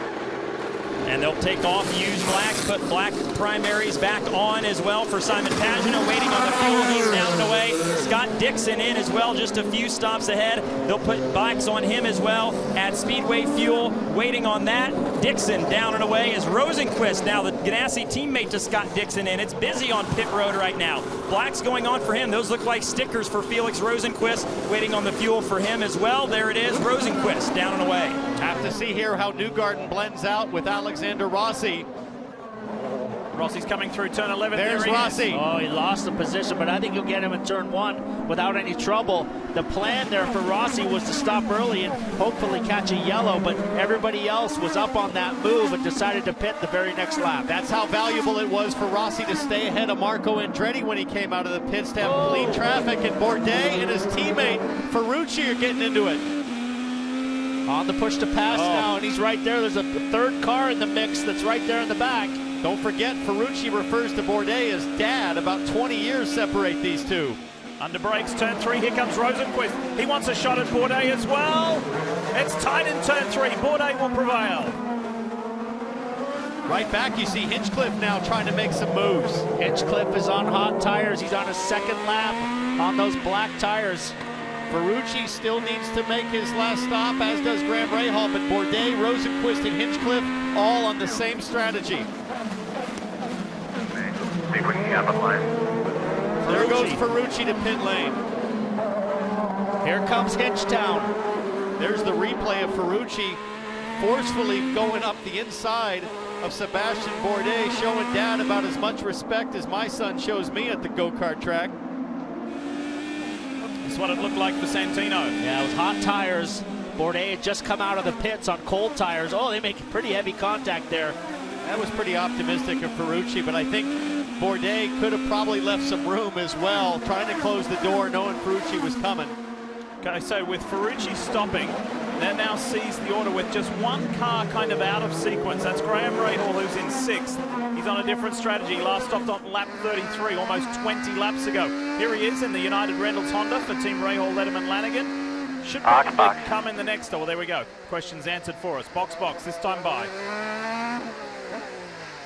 So that cycles Rahal out of 6th place, and now everybody is in order. Pagenaud, Dixon, Rossi, Newgarden, Sato, Bourdais, Rosenqvist, Hinchcliffe, and Colton Herta.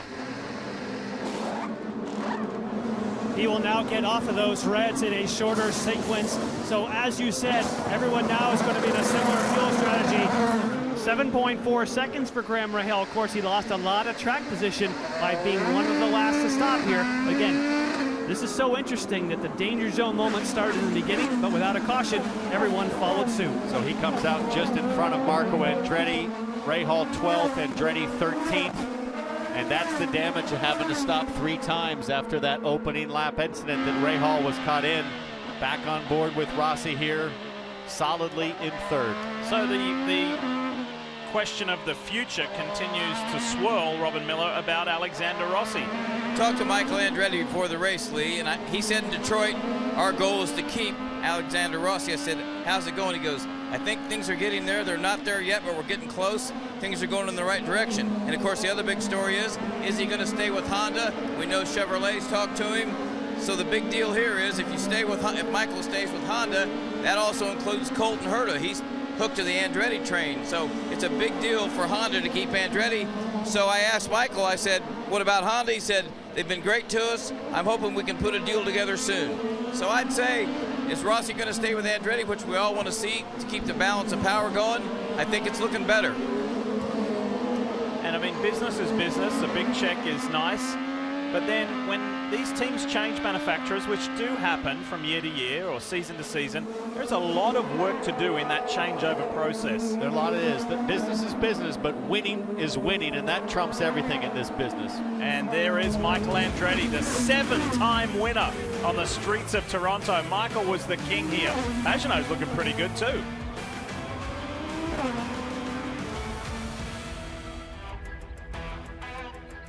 You're watching NBCSN's coverage of IndyCar, brought to you by the all-new Chevy Silverado, the strongest, most advanced Silverado ever.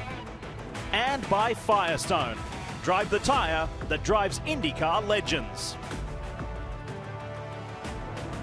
And Honda not just naming rights sponsor to this event, they also are very inclusive here, giving the kids a chance to get out on some mini bikes and ride around. And that's been here year after year after year. The kids get kitted up and experience what it's like to be on 2 wheels, which is a terrific way to start. I started racing motorbikes when I was 6 years old on a Honda, and I still have that MR50 to this day. The Toronto Indy's more than just a race, it's a whole lifestyle experience here. Good stuff. Great program for the young kids. No better way to learn on a motorcycle than on dirt. Yeah. Soft landing, and you really feel the front and rear sliding around like these guys are. Guess what's happening at the front of the pack, folks, since we were gone? Scott Dixon is coming. 2 seconds off Simon Pagenaud. He hasn't been that close to Pagenaud since the green flag dropped. And Dixon has just set the fastest lap of the race. Pagenaud's had to step up his pace, and now, if he looks in his mirror, that orange PNC Bank car is getting bigger and bigger, closer and closer, and Pagenaud has traffic in front, trying to stay on the lead lap. Got some lap cars right here. Tony Kanaan is the first man, so he's been held up by these guys, which has allowed Scott to really focus in on his laps and nail down some lap times and close that gap. Kanaan has every right to try to stay on the lead lap. If a yellow were to come out, he would get to the back of the field and maybe have a chance at a better finish, but this is so frustrating if you're Pagenaud. Think about how dominant he's been all day. This is a worst-case scenario for the 22 guys. He had more than a 7-second lead at his best. Actually, it was nearly 8 seconds. Now, Dixon is just 1 second off the tail end of Simon Pagenaud. Dixon, the defending race winner, the 3-time winner here at Exhibition Place. Here comes the 5-time series champion. Now Pagenaud's on the button. Pagenaud has 130 seconds left of push to pass. Dixon 88. This is great for Dixon because it forces Pagenaud to use push to pass to try to get by Kanaan. He's had smooth sailing so far. He pulls out on the push to pass, gets by Kanaan. The next guy down the line now is Ryan Hunter-Reay. Ryan Hunter-Reay will work harder, I think, to stay on the lead lap. And remember that Kanaan and Dixon were old teammates at Ganassi. Kanaan won't make it difficult. Now let's go back to the Grand Prix of Indianapolis in early May. Dixon was leading. It was Pagenaud in pursuit in those mixed conditions, wet to drying. And it was Pagenaud who was incredible race. And that's what really spurred him on. That was the impetus. He said that was one of the best races of his life. Well, 2 weeks later, he had the race of his life. Now, coming onto the front straight, Dixon should have an opportunity here to clear Tony Kanaan down into turn 1. Is he close enough? Not yet. And it's going to come down to working the traffic, as Paul said, in front of Pagenaud. Next up is Ryan Hunter-Reay, then Max Chilton. So these next 20 laps are going to be really important. There goes Dixon. That's great that he didn't have to struggle or use much push to pass to get by. I think Dixon looks stronger at this stage than Pagenaud. They've got a 7.8 second gap to Rossi, and Newgarden is back another couple seconds behind Rossi. So well clear. Dixon has closed this gap down big time with the traffic. There have only been 3 lap leaders, as the Speedway lap leaders chart shows us. 56 laps to Simon Pagenaud. Total domination of this event. However, it might change here shortly. Dixon's not letting him get away. Just over a second is the gap. And the man who's calling the strategy for the race leader and the controller of this race right from the green, standing by with Dylan. And Lee, that's Kyle Moyer, and we'll ask him what's going on here with Simon. That gap has shrunk between he and Dixon. What are you telling Simon to help him maintain that gap? Well, we're just telling him the gap, you know, we're having to save a little bit of fuel here. We were a little bit early on the stop there, and then Dixie covered us. So it's just a matter of trying to stay in front of him, make the fuel number, and finish out the race. You know, the DXC car's been perfect all day, and the tires stayed with it, so that's not a problem. So it's really just a matter of just hitting our marks and getting it right and get through this lap traffic. All right, so it doesn't sound like there's much cause for concern for the race leader, and for now, Pagenaud holds off Dixon. Just get the feeling we're going to be in for a good finish. If Pagenaud needs to save fuel, he pitted on the same lap as Dixon, as Kyle Moyer just said. Nobody is better in this game at saving fuel than Scott Dixon. He's a master of managing lap times. As you see how the gap has reduced to lap 62, now just 1.5 seconds separates first from second. Dixon knows that if he's going to get back in the championship frame right now, as we said, he's 86 points back from the leader. Like Pagenaud, he needs wins. And remember, Dixon driving with that ailment, that ligament issue, that tennis elbow on his right arm. What a phenomenal effort from the reigning series champion.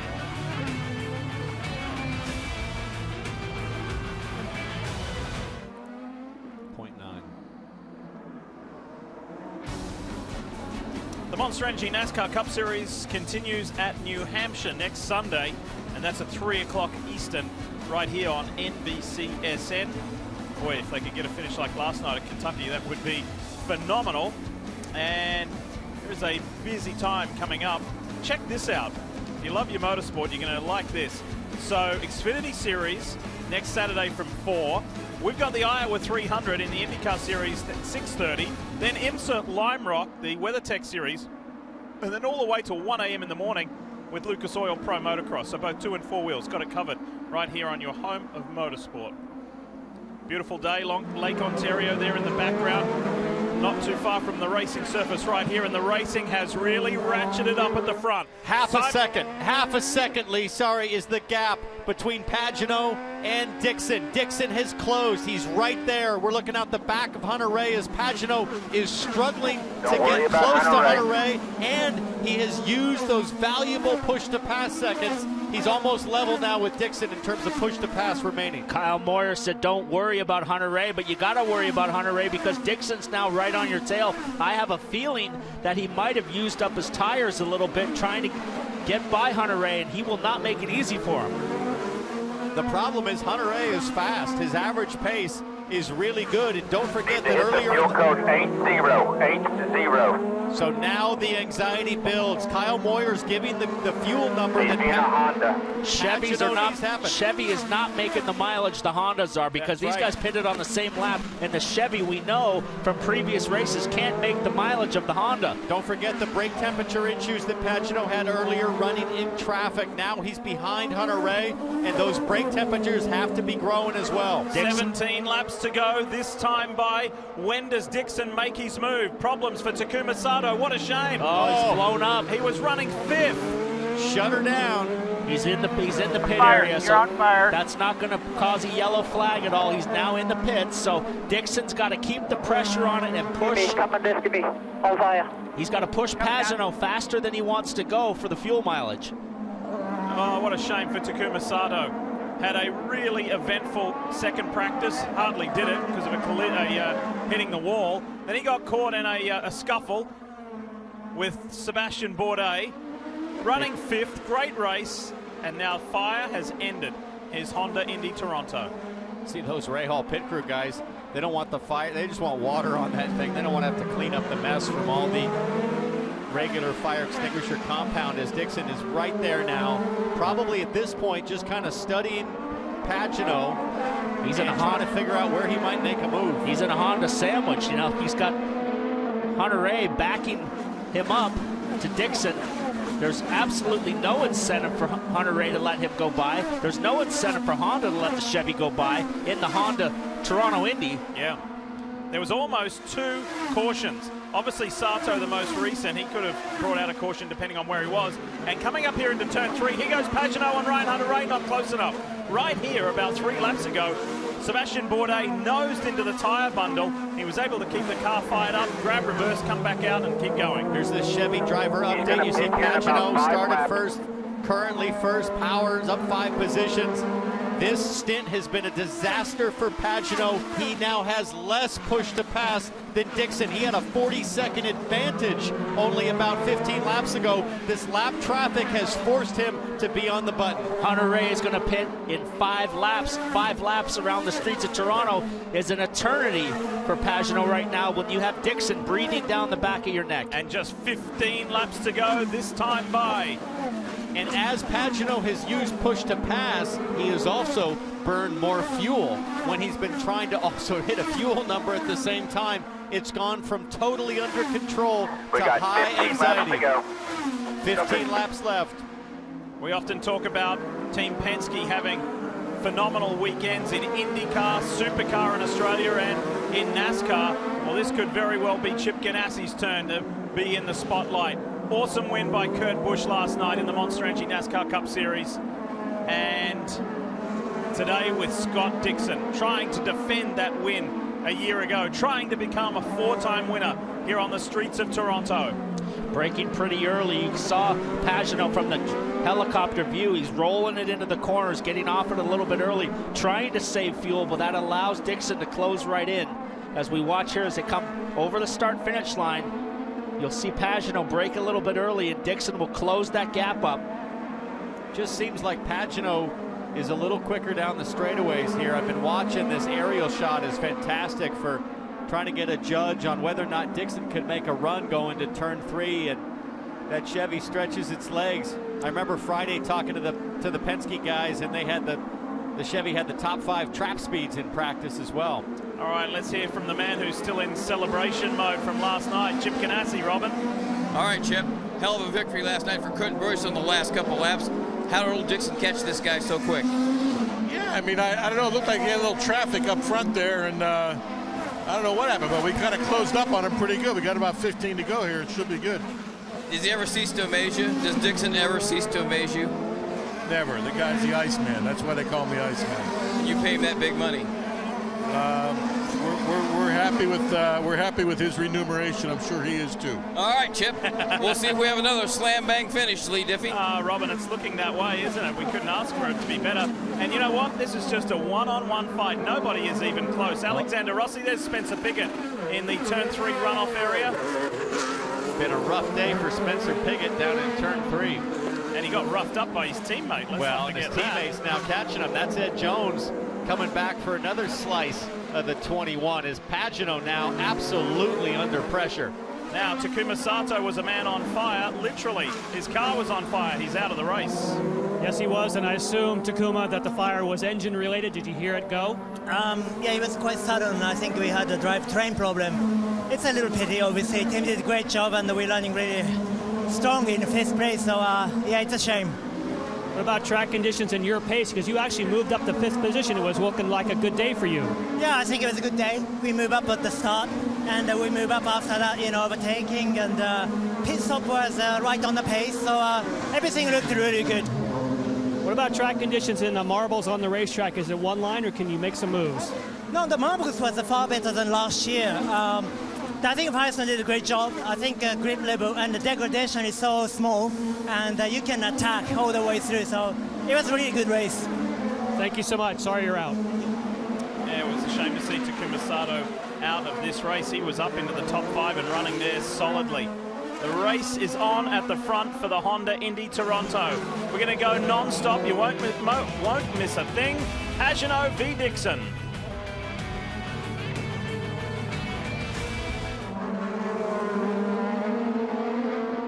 Just 10 laps remain here in Toronto for the Honda Indy Toronto. Simon Pagenaud, who has been fast all weekend, really has a fight on his hands now. There goes Ryan Hunter-Reay. He clears the way for Pagenaud, and now he can look ahead with more clarity, but that orange and blue PNC Bank Honda is still filling his mirrors. How much fuel did he save? Does he have enough? Does he have his fuel saved? But Rossi now is in the picture. He's closed the gap down to 7 seconds. Now it's down to 4. Look at that.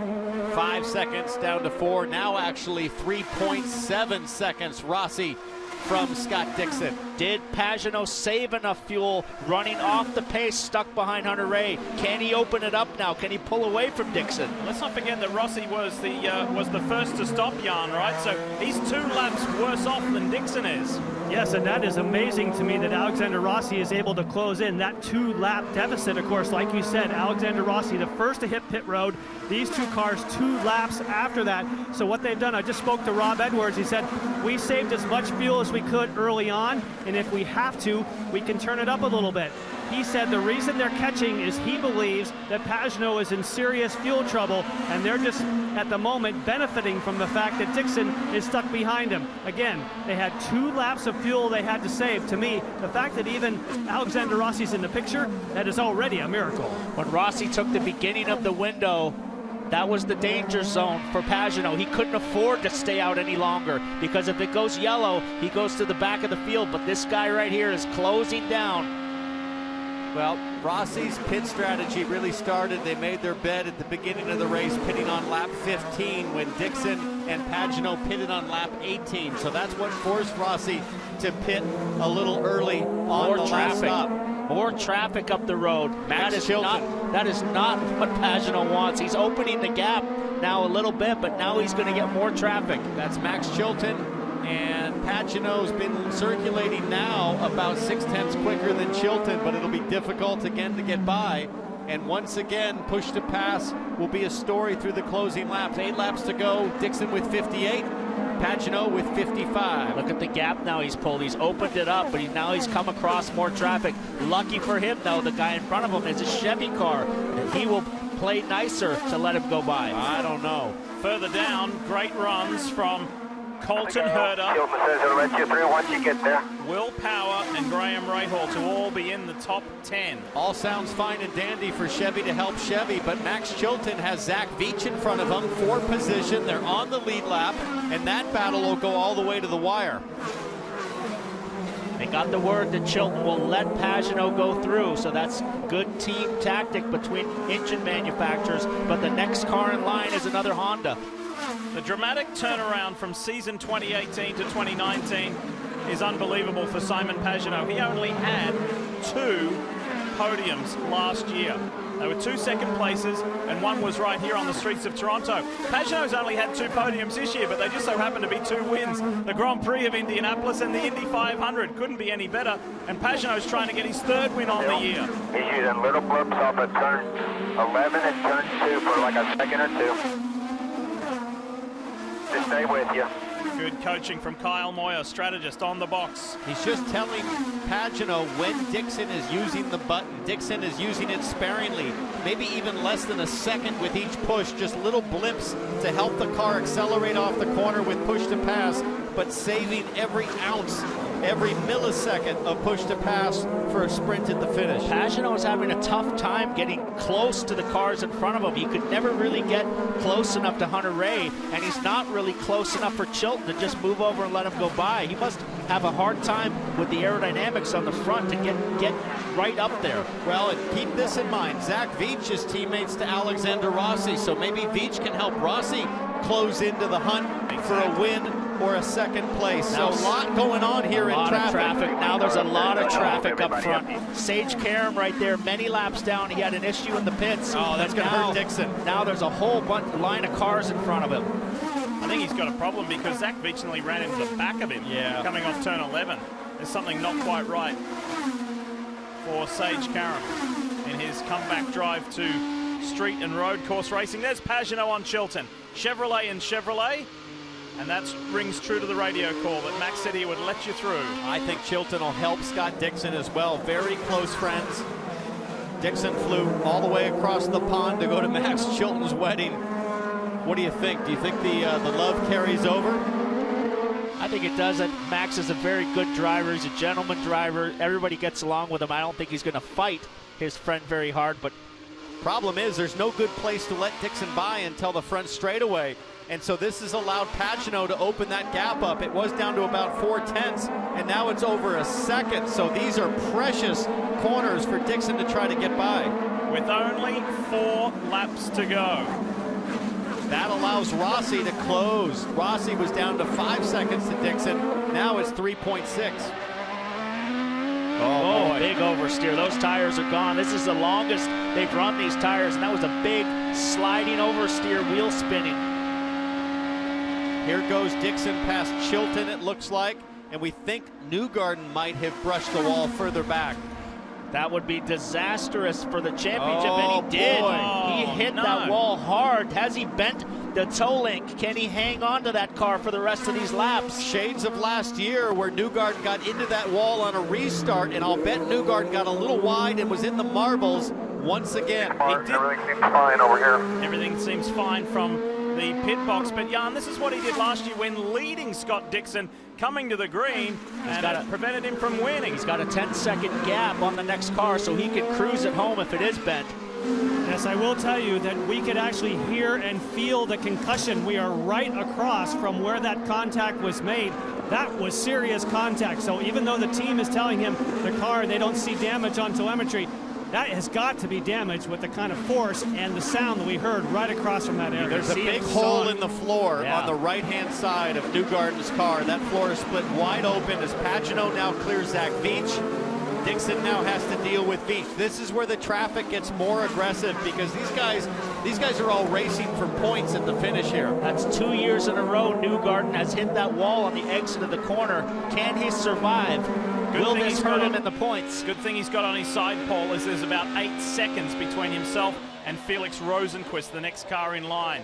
Dixon continues his pursuit, but he's running out of laps, and he's got to clear this, the Gainbridge Honda of Zach Veach, to even have a shot at Simon Pagenaud.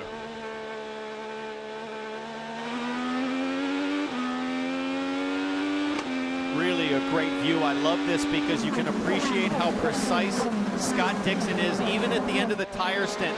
Look at how he's able to clip the apexes just perfectly. A lot of guys starting to slide. Blue light, the blue light will come on, ignore it. You got to hit your number. Still worried about fuel. Ed Jones, a Chevy car, lets him through, but they are still worried about fuel. 2 laps to go. I think that was Ziggy Harkus talking to Zach Veach about fuel is my guess, or was that Kyle Moyer? That was Kyle Moyer's voice. Even though they're clear of this traffic, they've still got to hit a fuel number. Boy, you know it's close then. You know it's close. Final 2 laps. So that's Kyle Moyer saying the blue light, meaning the low fuel light, is going to come on, assuring his driver that he's going to be fine regardless. White flag this time by. Less than 2 miles to run for Simon Pagenaud to get his 3rd win of the season, his first ever here at Toronto. White is out. Okay, 1 more lap here. 1 more lap. Have to hit the number. He's still got to hit the number. Can he make it all the way around? He comes on to the You're doing awesome here. Does he have the fuel to make it to the end? Well, he can at least take a small breath knowing that there's a car buffering him as Ed Jones nicely lets Dixon by. Will Power into the tires. Not good, and he's going to be stuck. Maybe. Boy, that's an authority in reverse. I've never seen that. That will break a gear in reverse, and that's right by the last couple of corners. Will that be an issue as we come down to the end? They're 1 corner away from where corners. Full course yellow. Full course yellow. He's still on the tires. Turn 8, stay to the right. Everybody got to take it easy. Pagenaud's going to be saying thank you very much, Will Power. Wow. And that is the 2nd incident in the same corner for Will Power in this race, after working his way unbelievably up into the top 10. So the race will finish as it is. Great job. Checkered flag out from pole position to victory lane. Simon Pagenaud wins in Toronto for the very first time. And Dixon says, well done, that was a great fight. And the championship now closes tighter and tighter. Pagenaud comes from 60 points out to just 39. And the captain has done it again here in Toronto. And Rossi closes to Newgarden just 4 points behind. That's what we want as we close the season, to see it tighten up with more players in the mix. And Pagenaud, if he keeps driving like this, Paul, he'll absolutely factor into the championship. Smooth and steady all day. His teammates banging the walls and in the tires. Perfect drive by the Frenchman today. The Frenchman wins on Bastille Day. It was in the plan all along. Dylan? And we talked to Kyle Moyer under that green there, and we heard him coaching him on the radio. How close was it on fuel? We were okay. I mean, it just have to matter of hitting the number, you know. It's just the overtake takes it, and you don't know the real number when you're hitting the overtake till you get around to start and finish line. But yeah, we were okay. Our fuel light didn't come on there till the last lap, so we knew that we were within the window and we were fine. Can you have a sigh of relief now? Yeah, I mean, it's been a great weekend when you got a car this good, you know. The DXC car was, I mean, when we unloaded it, it was great. So it's one of those where, you know, just don't want to mess it up when you got it this good. Yeah, they certainly were good all weekend and capped it off with the win. That's Kyle Moyer. He called the shots for Simon Pagenaud, and they're headed to victory lane. And it looks like James Hinchcliffe has run out of gas. Run out of fuel. But a great finish, a 6th place in his hometown. Gained 8 positions since the start. They just got to figure out how to qualify better because the race car looked strong. Looked really good, yeah. Good run by Herta too, up to 7. Very good run from Herta. Ray Hall finished inside the top 10. We still don't know what happened to Will Power down in turn 1. We'll get to that, I'm sure. And I got to say, Rosenqvist in 5th, that's a solid result. He struggled on the opening stint, but I'm sure he learned a ton today. So a win on the road course at Indy, a win on the Speedway at Indy, and a win on the street course. This is the power incident on the second to last lap. Top of your screen. Just locked it up, got in there too deep on the last lap and just went in there on his own. Wow. Everything that could have gone right for Simon Pagenaud throughout the course of Look at that, Simon is pumped. Pagenaud is pumped. He says, let's get this championship run going. He is a champion from several years ago. He knows what it's like. Also, he knows what it's like to struggle, like last year. This year, every single time he stood on the podium, it's been on the top step. 14th career win for Simon Pagenaud.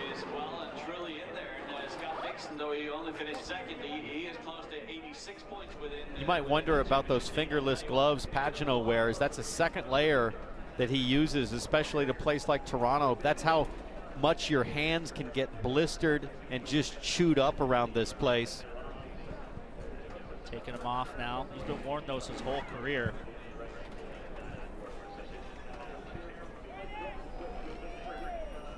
Time for Simon to celebrate. No milk here, but the celebration will be just as meaningful and just as nice. And Dylan Welsh is standing by. Well, and it has capped off a near perfect weekend for the Frenchman, as you guys alluded to on Bastille Day. And he's going to go and give a congratulations to this crew, and that is much deserved because they gave him a car that he said was perfect on Friday and showed no signs of anything different all afternoon long here over the course of 85 laps.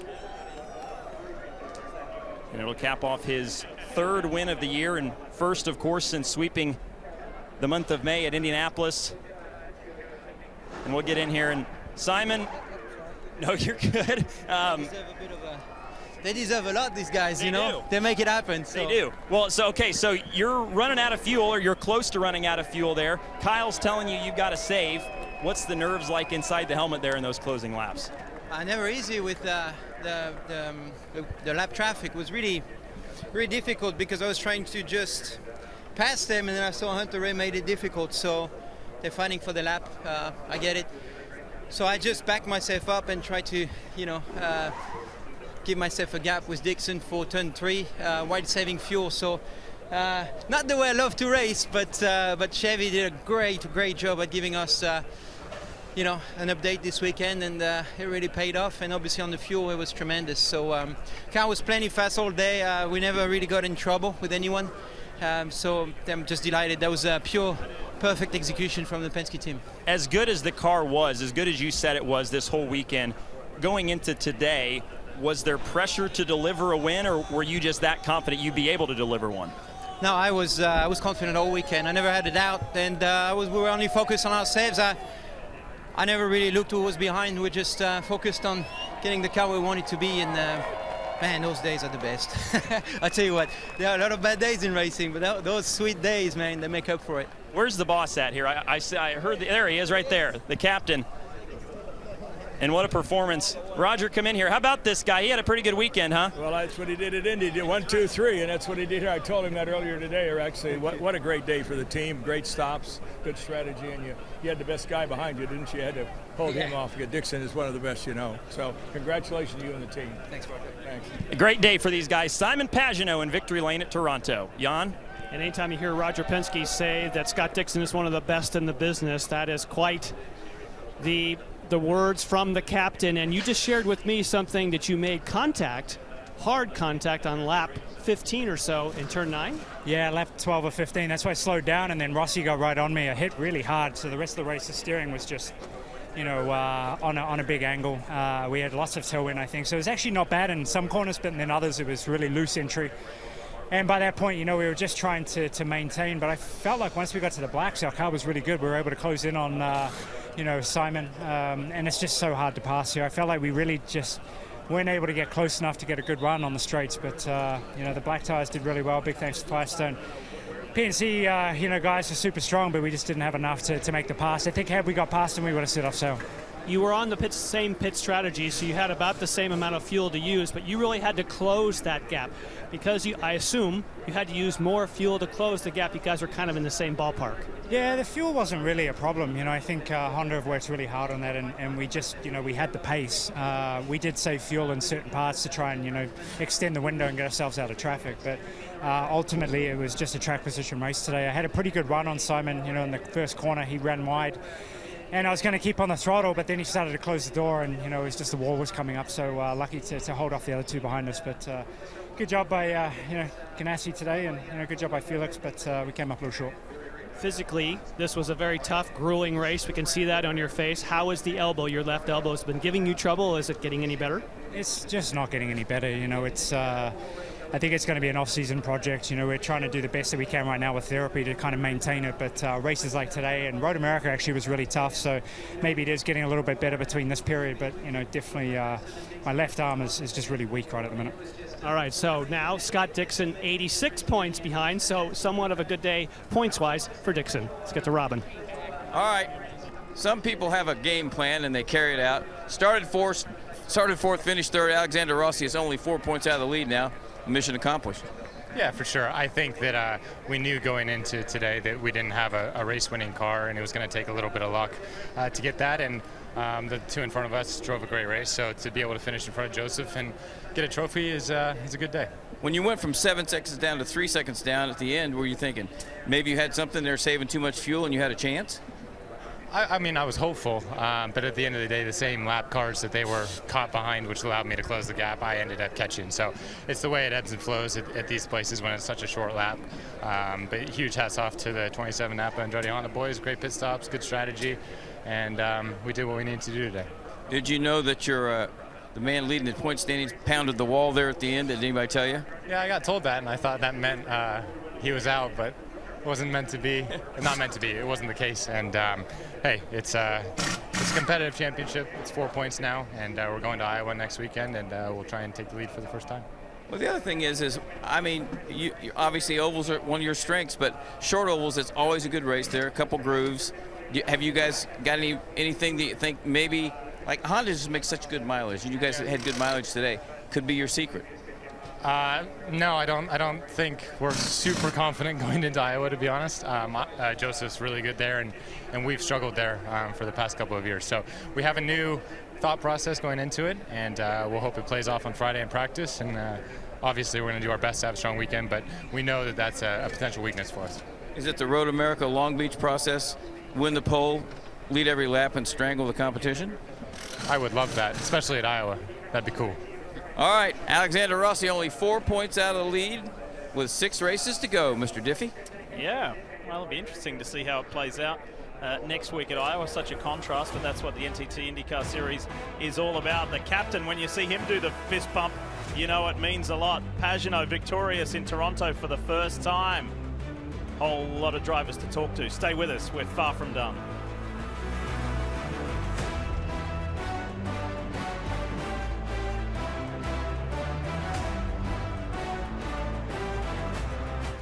You're watching NBCSN's coverage of IndyCar, brought to you by NTT, official sponsor and technology partner of the NTT IndyCar Series. And by Honda, an official vehicle of the NTT IndyCar Series.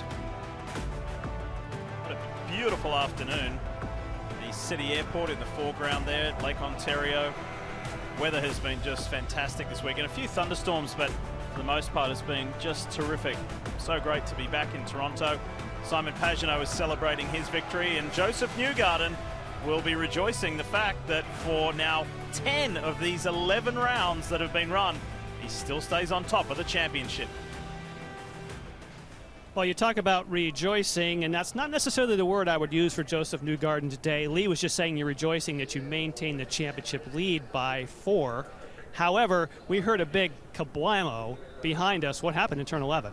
It's been a tough weekend for me, you know. It's not been my strongest. I had a flat hit there with probably 4 or 5 to go. Just kind of smelling blood on Rossi a little bit. I was trying to get that last position, but you know, I think I sealed my fate, really our fate on the 2 car in qualifying. Starting 5th just it was hard today. You know, when it goes green like that, kind of where you are is about where you're going to finish. You can make some up in the pit stops, but we just didn't have enough today to overhaul Rossi and Dixon. That's really what my goal was coming in, was just trying to get up to second. I think Pagenaud, if he had a clean start, he was going to be tough to beat, but you know, getting on that podium was really the goal. So we fell a little short of that. But not a terrible weekend. You know, fourth for having a rough weekend is not the worst thing in the world. The Hitachi car it looked good. It felt pretty good, just wasn't enough. And but thanks to Chevy, I think Chevy gave us a great package this weekend. I think that's why we fought so hard. And to have a Team Penske victory is still a good day. You said you sealed your fate, you believe, or the team in qualifying, but in qualifying you had a hit there as well, and last year. So I know I asked you this pre-race, but how do you shake off this turn 11? Well, I guess we'll call it the Champions Wall of Toronto. Well, it kind of was where I was there at the end, so that last hit didn't really do much. But, you know, I think if I just didn't make the mistake in qualifying and put the car up front like it should have been, we would have been better off. You know, then I think I could have played things out a little bit differently, but I was pushing really hard that race, just trying to make up a little bit more. You know, for me, it's hard to be settled with anything. You know, I just always want to go forward. That's just my mentality. So, yeah, I think I sealed my fate by not doing the job in the Fast Six, but you know, we still wrangled some points this weekend, which is a positive. Yes, but a positive also, 11 races in the top 5. That's how you win championships. You can't be too disappointed with that. No, it's been solid. Our consistency's good. Guys do a great job in pit lane. I mean, there's nothing to really nitpick too aggressively. You know, you're going to have up and downs on your weekends. You just got to try and stay fairly consistent. And even with this being kind of a down weekend for us, it's still pretty consistent in the top 5. So we got to keep doing that for the rest of the year. All right, and of course there's a good shot at that for Josef Newgarden, as we're talking Iowa next. Dylan? And we've caught up with Felix Rosenqvist and Chip Ganassi as well. So Felix, we'll start with you. A 5th today, started 3rd, fell back kind of to the back of the top 10 and then rebounded. How would you kind of evaluate how your afternoon went? Well, I mean, a top 5 is always good. I think, though, looking at the weekend, we kind of looked for a podium today. I think today was the day. But anyways, I think I was too conservative in the start. Seemed like when I tried to take it a bit easy, the others took the opportunity and made a dive. Ed Jones once and Sada once. So, yeah, I mean, then it's kind of hard to get back up when you're behind a second or so. It's kind of hard to make the difference. And end of the day, you know, we got some spots in the end and finished P5. And it's good to have a momentum going from the last couple of races. And I think we're looking for a good ending of the season here. Yeah, you guys have been building some strong, solid runs here. The street courses specifically, you've run so well on them this year. What about this style of racing kind of lends itself to what you like to do?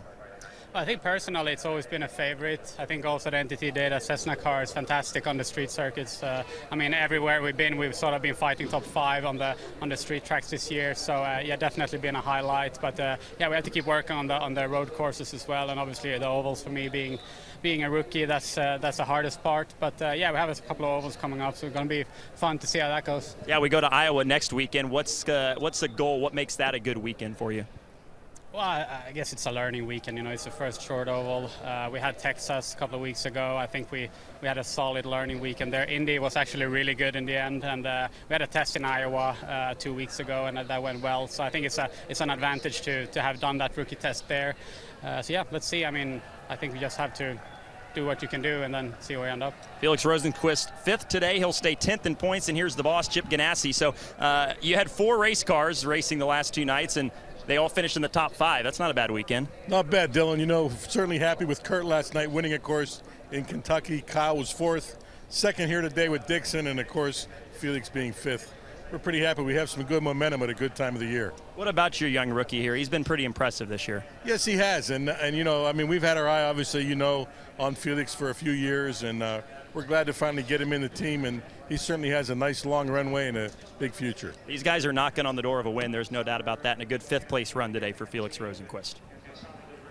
Good work from Chip Ganassi Racing for both of his drivers, both on the NASCAR front and IndyCar front, as we continue to wrap things up here in Toronto on a day that was dominated and won by Simon Pagenaud. And how about this? A highlight of the day. Robert Wickens and Carly, his fiancée. Robert doing parade laps in front of his home crowd here and thrilling Carly as well in this special hand-controlled Arrow Acura NSX. It was just a beautiful moment. Robert did a lap first, came back, give the command for the drivers to start their engines, and then got to do another parade lap and lead the field. It was a beautiful moment, Robert Miller. Robert, could you hear the ovation from the crowd on your every time you went around the grandstand? I could hear it through every grandstand. It was amazing. It was like I was pushing and I wanted to push, and then I would hear the cheering and I'd like slow down and be like, oh man, why don't I kind of just like wave to everybody? But then the driver took over and just kept going as quickly as I could, and Carly was screaming, but I could hear the fans over that, so it was a lot of fun. She was providing commentary because I could hear the fans laugh, and we couldn't hear what she said. Was it slow down, or we're not getting married, or what was this? What'd she say? The wedding's still on. Yeah. The wedding's still on. It was a whole bunch of like, oh, this isn't so bad. Then, oh my God, slow down. And then, oh, this isn't so bad. So like, I think every time I like get to turn 3, she's like, oh, okay, this is okay. And then, you'd exit 6 or something, and I get close to the walls, and she was getting a little animated. But it was a lot of fun. I saw you back in September, and to think how far you've come. And when you keep posting your Facebook videos, people like Terry Trammell, who have worked on drivers for the last 40 years, they're just dazzled with your mobility and your movement and stuff like that. But I think it must be A, your attitude, and B, your work ethic.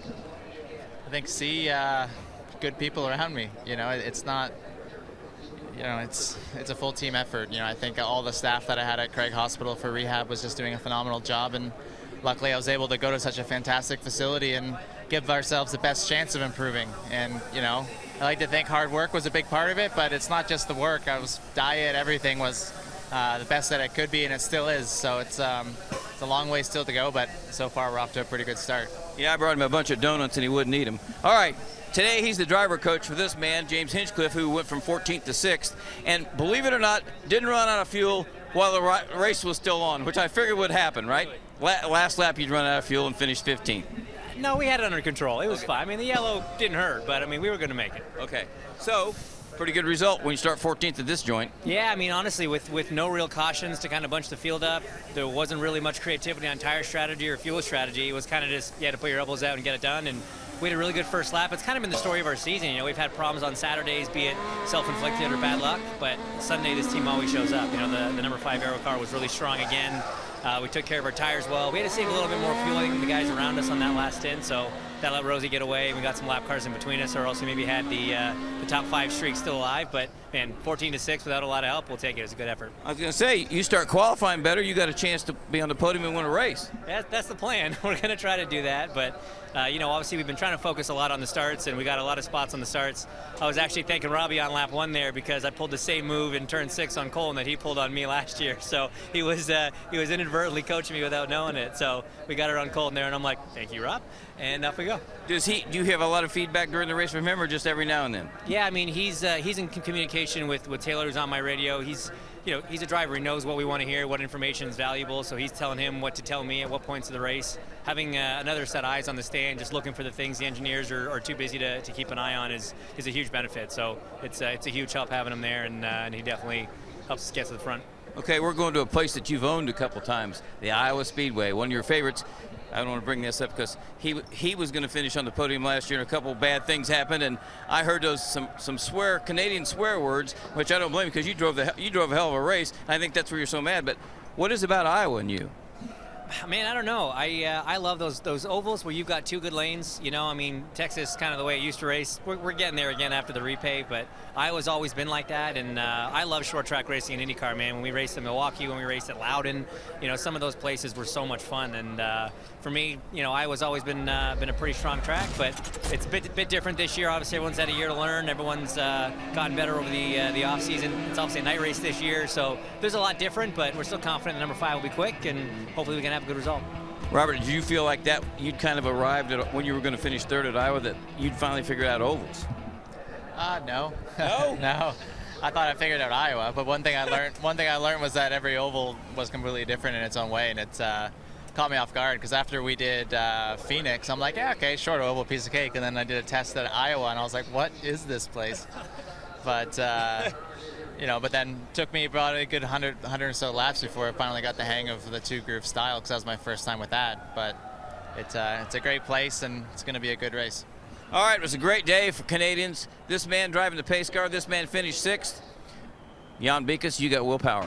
Yes, you talk about great day for Canadians, not such a great day for Australians, unfortunately. Will, I know it wasn't what you wanted. You started aggressively. Let's talk about the start. First lap, talk about that moving into turn 8. Yeah, I got a good move. I got a good run on Graham, and at that point, once he was turning aggressive, I tried to back out of it. You know, wish I didn't go for it. Honestly, feel bad for him. You know, kind of ruined both our days. And yeah, really bad mistake. I didn't realize someone was on the outside of him, and I thought we'd get through there too wide. And just feel bad, man. Terrible mistake at the end too. Feel bad for the team. Good, reasonable comeback, you know, and yeah, not the way I should be driving. And that looked like it just wouldn't turn in that. I actually locked rear. I've been struggling with locking rears all weekend. I locked the rear brakes and then caught it, and then out of road just like locked up into the tires. Man, shouldn't be doing that with 2 laps to go. So how do you recover from this? You've had moments, again, like we've seen Will Power moments occasionally, but it didn't happen for you in qualifying, so you're kind of on the back foot. How do you kind of inject this and get your mojo back? Yeah, I just, you know, I know how to do it. Just got to, you know, mentally keep in the right place and keep doing what I know. Obviously, really reflect on things, on mistakes that I've made, and understand how not to make them again. So, yep, need to move forward, not dwell too much on this, and see if we can have a good day at Iowa. And let me just ask you, and I appreciate your answers here, and I know it's been a tough day, but what about your team? You've been with your team a long time. How can they lift you up, and are they encouraging you, saying, okay, we're going to get past this? Yeah, look, I feel bad for them. I do. You know, these guys are used to running at the front, and, you know, not many mistakes. So I think a good result will help us all. I really do. You know, everyone's probably a little down with the way the year's gone. We expected bigger things at the beginning of the season. Definitely had really good pace. So I just need to go out there and do a mistake-free race and really give them a good result. And I think then we'll start to get back in that flow again. All right, thank you, Will. And refreshingly honest answers here from Will Power after a tough day. Of course, on the other end of the Penske team, that is Simon Pagenaud celebrating with this team, Will Power. Sure, there'll be more to come.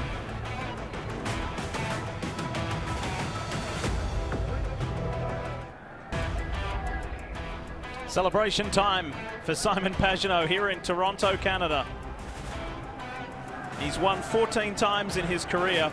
That's the first here, north of the border, sharing the podium with Scott Dixon and championship rival Alexander Rossi. Boy, it's been a beautiful day here. It's been warm, but not crazy hot. Did make it pretty challenging for the drivers. Mentioned earlier that there is a French rider in Julien Alaphilippe, still with the yellow jersey in the Tour de France. Flavien Prat won the Kentucky Derby. Parc Olympique Lyonnais was the host venue for the Women's World Cup, of course. Team USA successful there, and then keeping this French flair going on Bastille Day, Simon Pagenaud wins his 3rd race of the season. So let's rewind and work our way through the race with Robert Wickens doing parade laps with his fiancée Carly as his rehab and recovery continues from the Pocono crash a year ago. And then at the start, Alexander Rossi with a big lockup. Felix Rosenqvist had a good inside line there, but they all got through the first couple of turns, no worries, until turn 8. Backside of the track, Power tries to put it up the inside of Graham Rahal. Right on board with Rahal. Rahal had Marco Andretti to the outside, and here you see the hands from Rahal saying, what was that about? Teammates here get into it down at turn 3. Ed Jones just ran Piggott out of road, and they make contact, damaged Piggott's wing. Piggott ran the rest of the race with the broken wing, but had some pit stop trouble and got down the runoff. And after running as high as 5th, a solid 5th, Takuma Sato went out in flames. Not quite sure the cause, but it took away a very promising result for the Japanese driver. Then lap 81. Joseph Newgarden wall bangs it hard in the final corner that absolutely has been the thorn in his side. He lost the race last year in that corner on a restart. And then this happened. Will Power into the tires to bring out the yellow on the last lap, giving his teammate a smooth cruise across the final stripe. Yeah, and the final stripe that was under full course caution. So waving checkers and also double yellows as well. But win number 3 on the season for Simon Pagenaud to really help himself in his championship quest for title number 2. All right, let's go inside the huge paddock area here. Robin Miller with a couple of teammates. All right, national board 8th. Start here. What about this place? It looks like it's getting tougher and tougher to pass and tougher to hang on to the car. Yeah, I mean, I think obviously when it gets hot here, it gets slick. You know, the tires get really kind of mushy, and the rubber just gets, you know, you don't get, especially on the braking, it's really easy to overshoot lock. Kind of not even locking, but kind of micro locking. You feel the tires just losing a little bit of speed, and it's easy to lose control when that happens. And also, you can see there's like really one groove, and as soon as you get out of it, it gets really sketchy. So yeah, very, very easy to make mistakes. And yeah, unfortunately, nice recovery. A nice recovery there, though. Yeah, I mean, it just shouldn't happen. I mean, Felix was really strong on the braking, and I did the best I could to try and stay ahead. I was pushing really hard, and I just touched the brake pedal a little bit too hard, and I started to see exactly that. Those wheels, they're just kind of slowing down, not even really locking, but just slowing down. And just lost that 5th place. That would have been really good for our group. But you know, really proud of the guys. I think they did a really good job. We worked really hard here, went to the simulator for the very first time, and I think it paid dividend, which is not easy when you go to those kind of tools for the first time to be able to get some results right away. It was really remarkable from our little group, and couldn't be any more proud of them. All right, you know he's going to be tough. There's 6 races to go.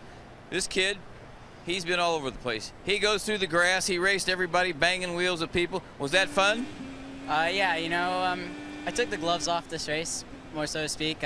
After the first lap, I just got really angry for some reason, and no, I think the racing was good. I wouldn't necessarily call it the best of clean racing, but I'd say it's street course racing nonetheless, and me and Seb had a good go at it, especially when he was coming out of the pits, and you know, it was a lot of fun. So. Okay, you took the gloves off. Was there one person that you wanted to smack? Anybody one in particular?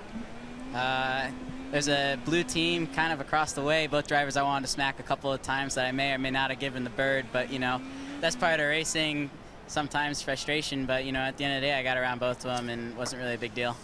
Your teammate has experience. He boxed Paul Tracy. This guy's he's not scared of anybody. He fought Paul Tracy a couple times. You, on the other hand, are a lightweight.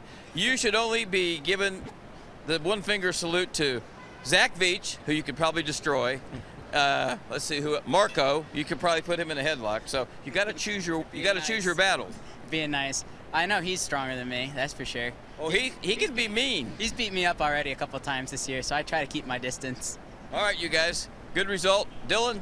They're still smiling here in the coin pit. Yeah, and we've got Ed Jones here as well, who I think a disappointing day considering where you started to finish 12th. How would you kind of sum it up? Yeah, for sure. You know, we had a great first stint. Scuderia Corsa Ed Carpenter car was really fast, and I think we had the balance for when we were attacking.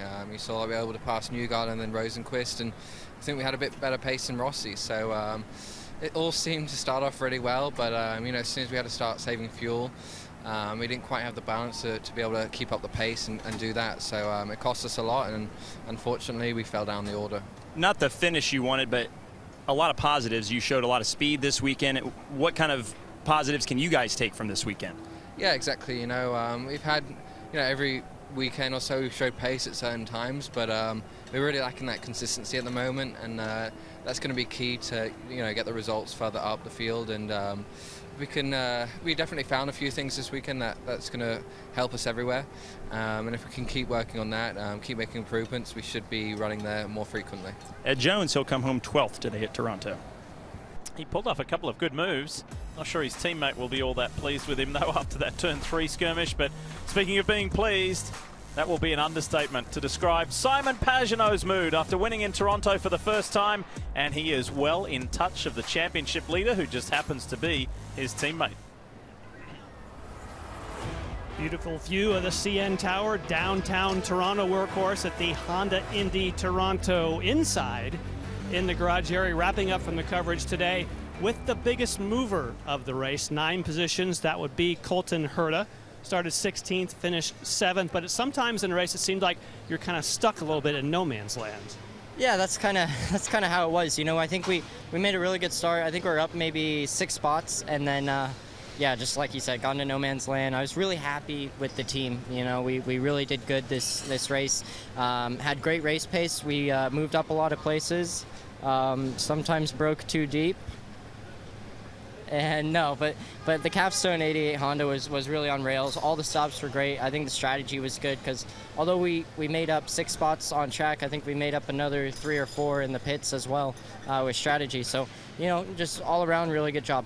Now, we saw some of those close moments there. You had many with Marco Andretti, and then we also saw the debris. Was that something that you just picked up on the racetrack? Yeah, someone hit the wall before me, and when they hit the wall, I think it just came off the track, and I was the next person to go through there, and it was right on the exit of the corner, so there wasn't much I could do. I tried reaching and grabbing it, but I don't have long enough arms. I think I needed to be in a Rahal seat. Now, this is a place, unfortunately, I know an Indy Lights wasn't as kind to you. You've brought it home in a good position today, but now we're going off to an oval. We're going to Iowa. Are you looking forward to Iowa Speedway? Yeah, another short oval. Well, the first short oval of the season. Really looking forward to it. You know, it was really nice to me last year. I finished second there in Indy Lights. Really looking forward to the added horsepower that IndyCar is bringing. I think the Honda engine will work great around there. And then also a night race. So we haven't seen that for a while in Iowa. Hopefully that brings up the second lane and it'll be a good race. All right, tremendous year this year for the rookie Colton Herta. Thank you for your time. And again, the series continues, moving on to Iowa after a hard-fought battle today here at the Honda Indy Toronto.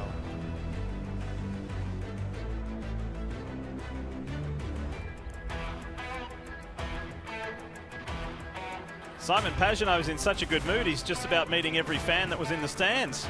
They're all posing to get their pictures with him. And he's not messing about this year. The only 3 times he's finished on the podium, every single time it's been on the top step. And he'll remember this beautiful day in Toronto for a long time to come. It could be the pivotal day that sends him to a second NTT IndyCar Series title. We'll see. There's still 6 races remaining. Let's revisit the results. And of course, the race finished under a full course caution with a last lap collision for Will Power. But Pagenaud, Dixon, Rossi, the podium. Who else grabbed your eye there, PT? Well, obviously Rossi did what he had to do. He needed to finish ahead of Newgarden to close that gap down a little bit more. And Marco Andretti with another solid top 10. I like the enthusiasm from Colton Herta. I know it's 7th, but I think he felt good about the job he did on track, how his young, small team executed. And I think he sounds very excited to go to Iowa. Don't forget how fast Colton looked at Texas, the last oval. Right, we need to turn the page and show you points again. 6 races to go and only 4 points between the top 2. Gotta love how things are tightening up there between Rossi and Newgarden. And Rossi has said all along, it's all about finishing in front of Newgarden. He did that today to tighten up the gap, but Pagenaud took a huge chunk out of the gap to the leader. Yeah, Paul, is Dixon too far back? No, I don't think he's too far back, but it was starting to look like a 2-horse race, and now Pagenaud has pulled himself into the mix. So we've got a long way to go still, and Iowa is going to be key not to make a mistake. Yeah, really interesting tracks coming up with Iowa, Mid-Ohio. We got Portland. Don't forget with Pocono in the mix, and finishing at WeatherTech Raceway, Laguna Seca. Can't wait for that. Hey, coming up next here on NBCSN, it is Off the Grid. From memory, I think that's from the Barber Motorsports Park Round. Anyway, Off the Grid is coming up next. And a reminder about next Saturday. It's a night race under the lights at Iowa Speedway for the Iowa 300. Really looking forward to that. We'll see if James Hinchcliffe can go back-to-back. We say congratulations to Team Penske, Simon Pagenaud, 3rd win on the year. And we'll see you in a week's time.